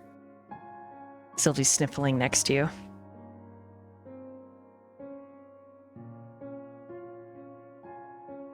Why are you crying? I'm going to leave you to this. If you need me, I'll be in my office. Sylvie just shakes her head. You assume she's probably annoyed, embarrassed, angry, just a multitude of feelings over Chad. Like, she knows that him and Saint have never gotten along. That to resort to threats of this nature, and eventually you get out of her that she doesn't. Chad's never shown that he was capable of this level of violence before. All the time that she's kind of seen him on and off. He's been a party boy, he's been a crier, he's been a baby and whiny, but never, as far as she's been able to discern, a real and genuine threat. Sylvie, did he hurt you? She shakes her head no. He's just whiny, that's all. He's just a little slut, right? I mean, with you, sure. I mean, It wouldn't minute be. we're together, and then the next minute we're not together, and he's got another girl on his arm. It's not like I don't have other boys. He just seems why is he so fucked up? And why did I even like him? Because he's pretty, I bet. But there are other pretty boys, and I don't know, you're not the only. I'm sure he's got his charms. Can you shut up, Biscuit? At this point, you get another call, and it's Saint. And he's like, "Hey, I'm at your house, and I need this car so that I can go pick up this girl that I'm really trying hard to impress, and you're not here." Okay, so you know how Teslas have that auto unlock feature that you can have on your phone? Stop it, Biscuit. Who's Biscuit? My dog. Oh, so you are home. No, Oh. I'm not home. I'm with Sylvie right now. We just had I punched Chad in the dick. Anyway, Nice. Fuck that guy. thank you. Anyway, I'm gonna give you directions to my car, and I'm gonna unlock it from my phone, and you can drive it from there. Okay? Okay. So I just walk in?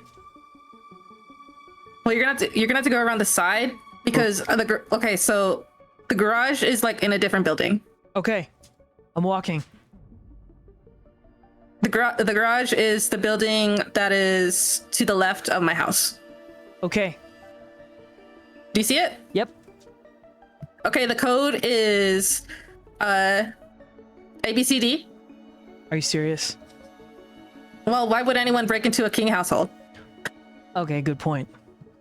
You hear beep, beep, Yeah. beep, beep, and then the whole thing, and he's just like, whoa. As he like slides the hanger open. Damn. And I'm unlocking the one that's like around the same color as your eyes. You're not colorblind, right? No. It's like beep, Okay, beep. just making sure. And he's like, holy, you like, holy. And you think this is the moment that he's realizing you're not just rich, you're like rich, like fucking rich. And he's just having an out of body experience walking through all these cars. And he's like, wow, cool.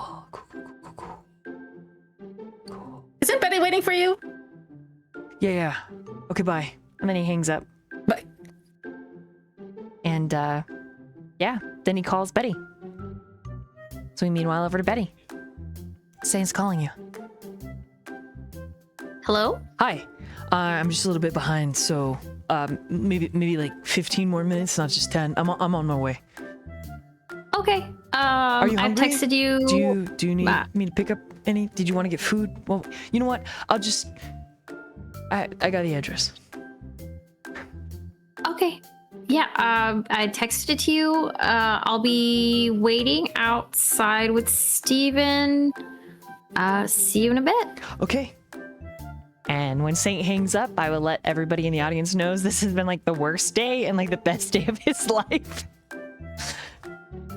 It's like simultaneously had such a wicked, nasty, terrible fucking day with Chad and his bullshit.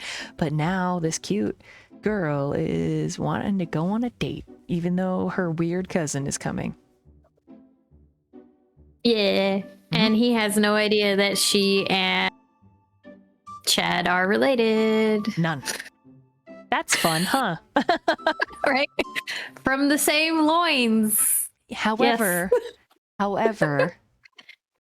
does the audience know that what Chad was involved with in terms of what's surrounding Betty? I think you did mention it.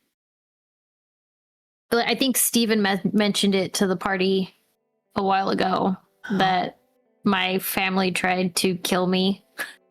Yep. And I don't think he was specific about it being Chad. But we can assume based on this information that he is pretty rotten. And hopefully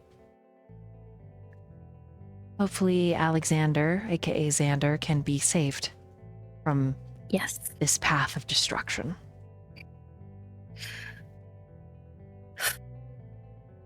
Yes.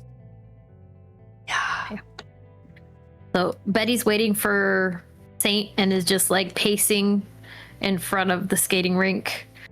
And she forgot to take off the pillow sham off of Steven. And just as Saint like pulls up, she like yanks it off of him. Shit. He's holding Pastaroni, and as Saint pulls up and rolls the window down, he's like, Betty? Because he can see Steven first, because Steven steps in front of you. And then the minute he sees you, he hops out, hops out, comes around to open your door. Steven sits in the front seat, right next to him. Yeah. Okay. He called shotgun. Sorry. Yeah. Hi. No problem. He opens the back door for you. Oh, thanks.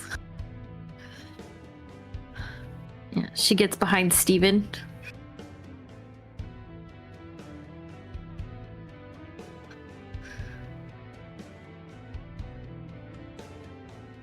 Don't forget to buckle up. Steven's just mad mugging. Deep frown, just staring at Saint. Oh my god. She like lightly whacks him on the back of the head, like, hey, be nice.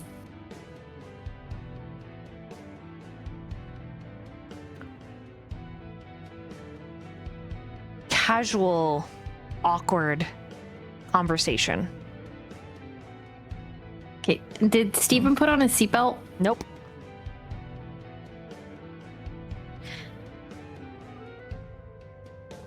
Steven, put on your seatbelt. He Because I know does. Teslas they don't like it when there's people in seats and they don't put on their seatbelt. It's just screaming. He finally slides the seatbelt on. Things get rolling. She yanks on the back of his seatbelt, so he's pinned to the back of the chair. Just thanks for the ride, Saint. Steven's a little protective, and he doesn't know you, so he's being rude.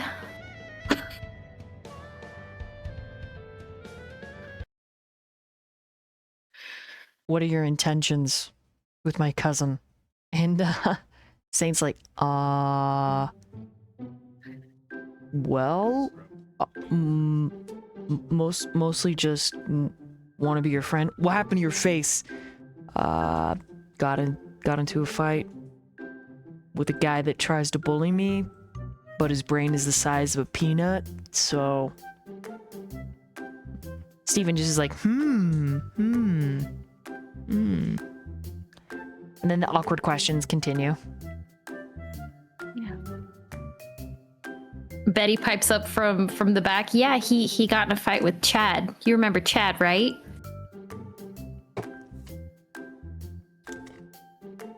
Saint's just like, let's not talk about that guy. He sucks. And Steven's like, he sucks peanut butter through buttholes. But you're pretty sure that that's Pastoroni. He doesn't have any idea what he's saying and is just repeating what he's heard Steven say. Yep.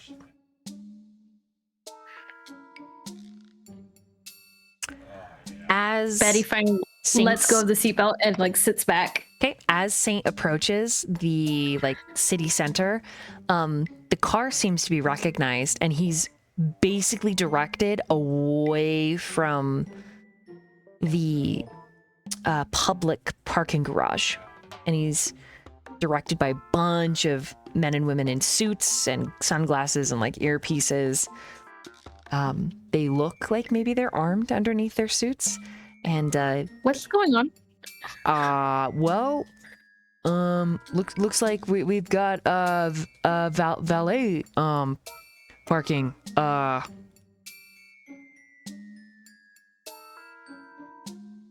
Valet with guns? Mm-hmm. Yep. Looks like yep. and as he is basically corralled, you pull up right next to Arca, who is also getting out of the car with Mina.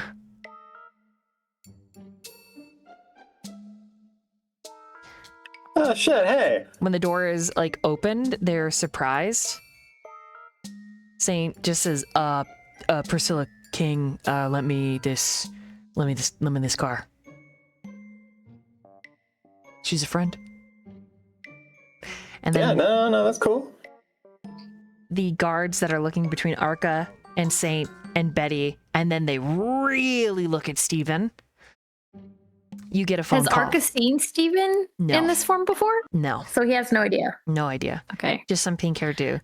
And at that same moment, the security guard, there's many of them in the parking garage, but the security guard calls Priscilla. Hello.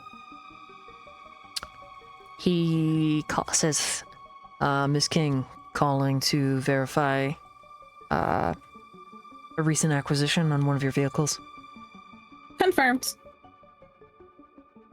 That's all I needed. Thank you, Miss King. and then he tells Saint, you can proceed.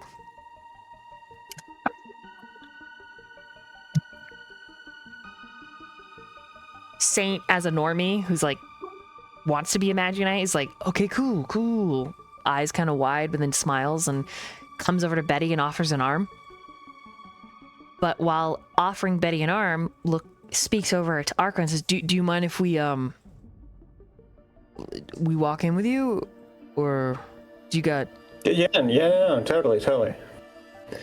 Actually, hey, Saint, can I ask you a favor? Yeah. What's up?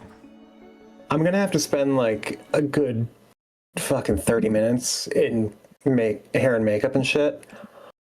Could you walk Mina to make sure everything's cool? Yeah.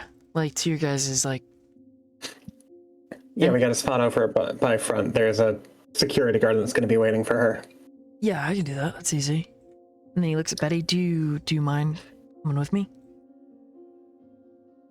Sure. It's like right up front. Steven? You guys can actually take the seats. Steven like waves a hand. He says, I got stuff. I'll be, you know where I'll be. And he hands Yeah. pasta to Betty, who just looks like a stuffed animal.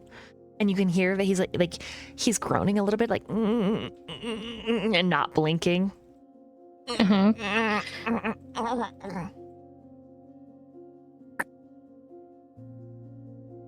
She like holds him in like one arm while taking Saint's arm with the other.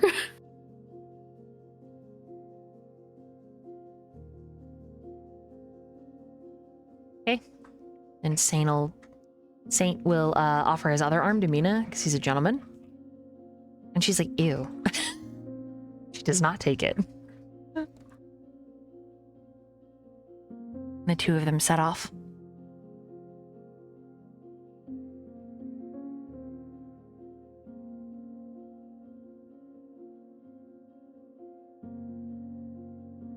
Arca, I need you to roll a perception Betty's- check.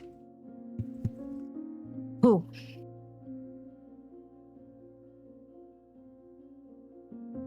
Who's rolling a perception? Arca. Okay. 16!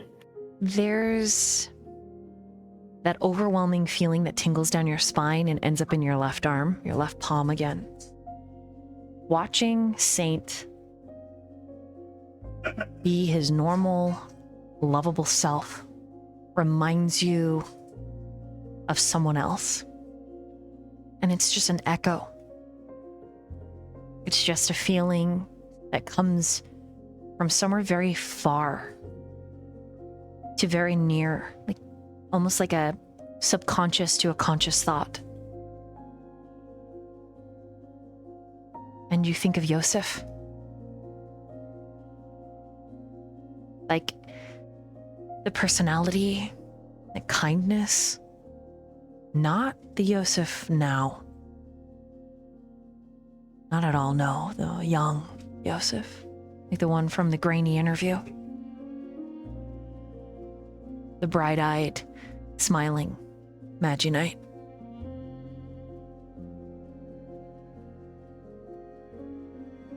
And that's where we're going to end tonight.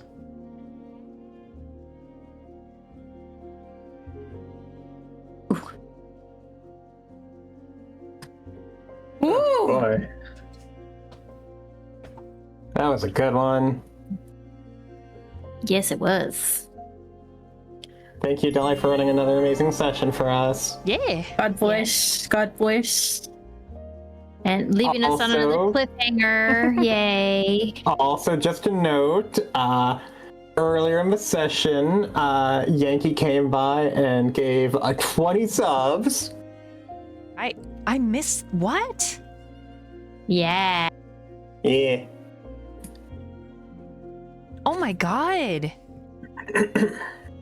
It did not even bing for me. Yankee, thank you so much. Holy shit. Yeah.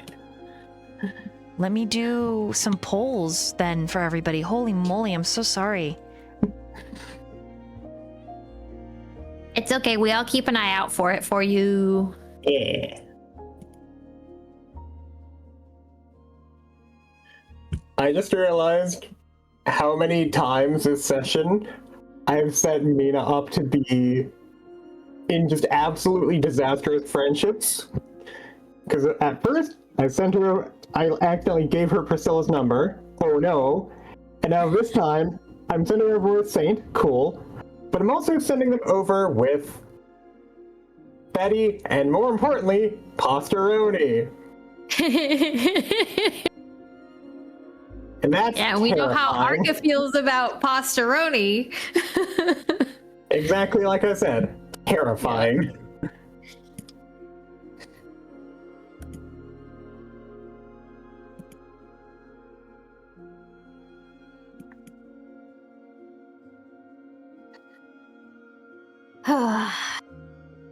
I'm excited to see what's happening next. Oh, Azure Knights is going to be a shit show, and I am so here for it. Yup. I love how everyone else had kind of a tense session and Priscilla's just out here fighting school bullies. Dude, I loved it. So good. She is my goat. I love her to death. Yeah.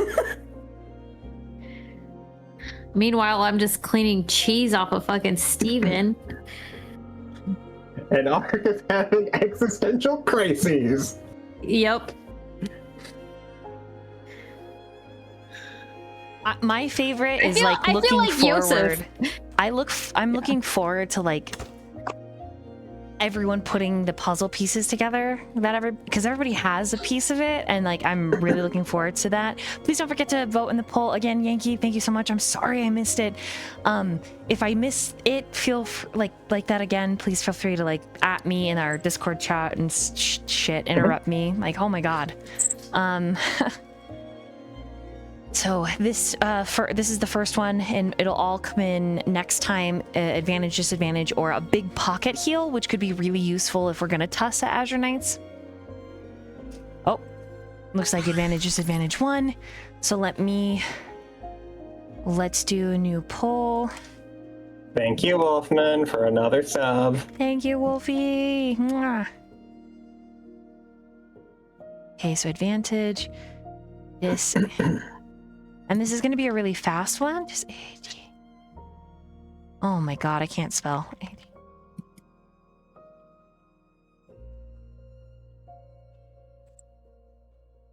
But I feel like Priscilla, knowing all this, is going to be like, oh my god, Chad is totally capable of killing people.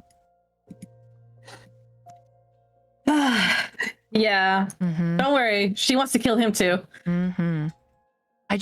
I'm just excited because her and Betty might be able to like repair their relationship. But again, that's me as like the like enjoying your interactions, and like I'm looking forward to like how you guys talk and like what you do, and like if you actually do like god the Venna family. Oh man, can't wait. Like seeing That's where we're gonna bond again over our mutual hate of Chad. and like like it's just, I don't know, it's just so good. Before this, all Priscilla knew about Chad was what she heard from Sylvie. So she was like, he's an asshole, but whatever. Right. And now that And she's Sylvie's just like, oh my god, he just threatened to like actually hurt someone. Like what the fuck? in the weirdest way too, in a fucking hate crime way, bro. Mm-hmm. Which takes. I love how like, at least the three of us such a fucked up person. Ready. Sorry. No, it's good. I'm just like, it takes a special kind of narcissist and psycho. Right? Mm. Yeah. Yeah. Mm. Now all we need to do is get Izeel and Yosef on board with the everybody beat the absolute shit out of Chad train. Kill him. Kill him. Yeah. But again, I remind everyone, this is, 18 plus game, like Invincible, The Boys, Meets Magical Girl, and Sentai. So there are real world issues. There's lots of violence, there's gore, there will be killing, but that will have consequences on people's souls and moralities, at least those that have souls and morality. It is winding up to be psychological, political, personal horror. Like it's a time. Okay, so next time everyone has an advantage that they'll do for next time. So let's remember that. And then our final poll will be, this one will be a little different. This will be XP or lore.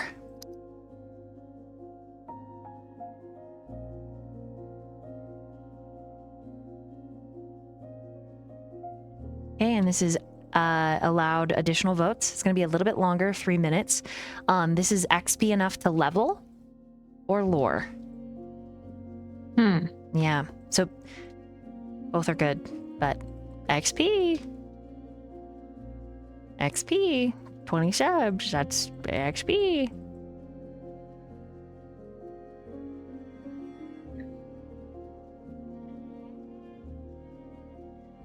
Wait, I was associating. What did you say? The poll. Sorry, you can level up if the poll wins to XP. Oh. You know what? No, I want lore. No, it's okay.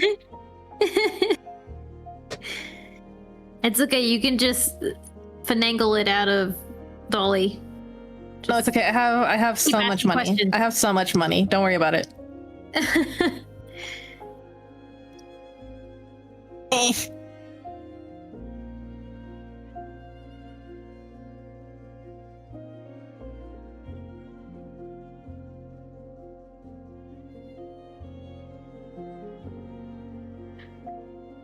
It's still going.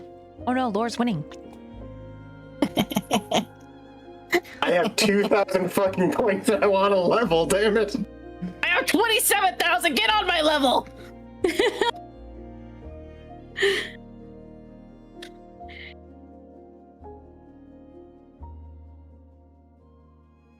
Leveling could be fun.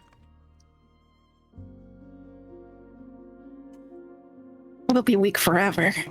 If I have any say in it. I will say playing Chad makes my stomach uncomfortable. Yeah. That's fair. Mhm. I'm not kidding. I'm not kidding. Priscilla is morally gray enough to actually kill him. Nice. I mean, considering, yeah, Yup. she could probably maybe even get away with it. Yup. But it would, depending on how she went about it. Yeah. Yeah. She'll figure it out. Don't you worry. She'll figure it out. She'll figure it out. He'll tell Pasta he tastes good. Oh man, that would be the easiest way. That was where my mind went, where it's like, I mean, is it really No! me doing it if I just I give will not Pasta the ideas? lose! I will not lose! Moon Prism Power! Fuck, I missed the button.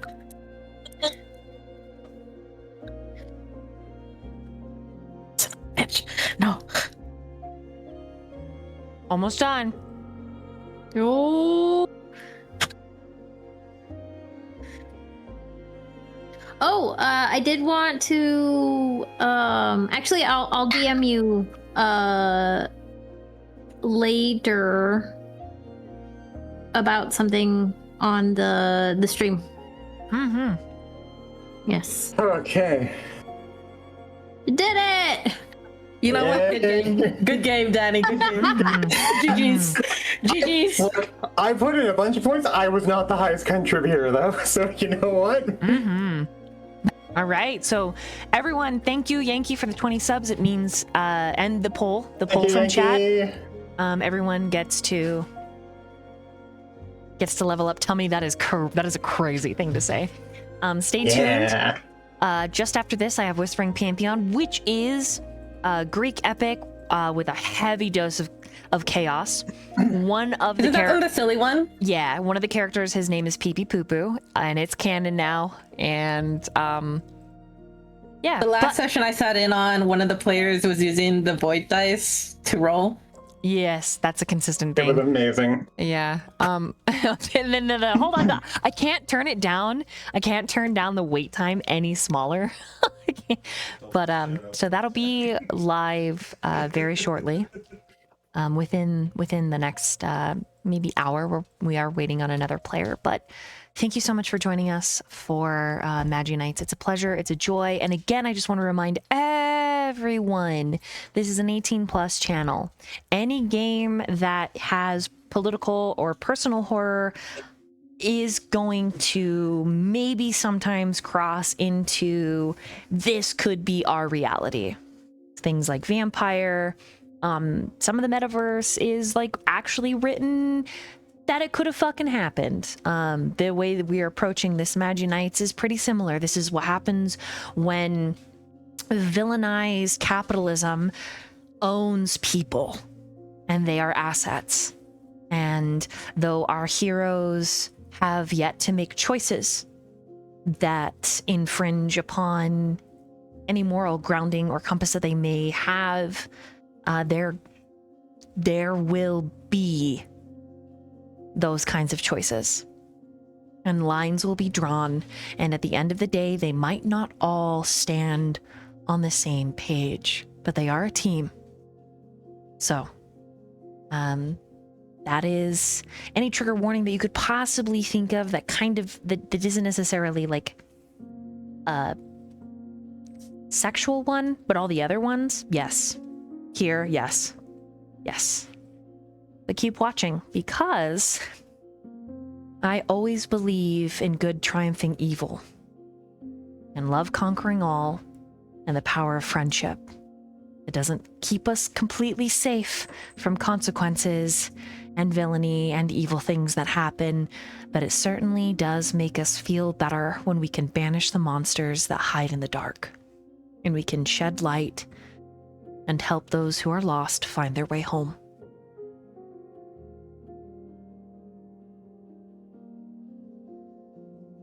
It is a pleasure and an honor. I'm Void Doll, your host, your storyteller, your dungeon mistress, your magic keeper in this game. If you're interested in hiring me as a DM over the next 8 months, I will be finishing up campaigns and opening slots for long-term campaigns.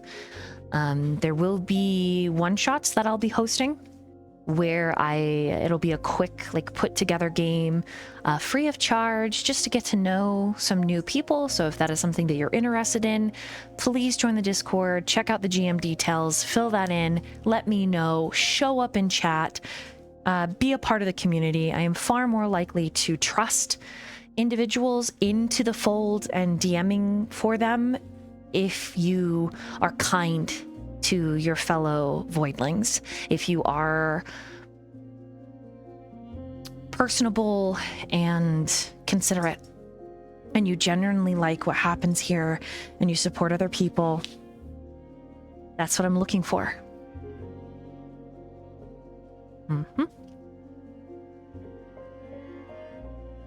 Last little shout out.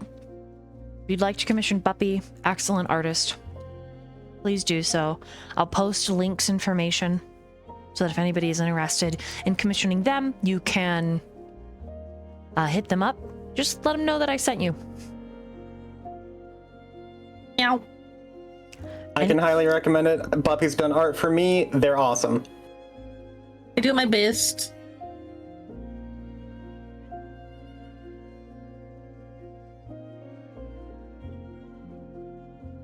I like drawing your D&D characters. They spark joy.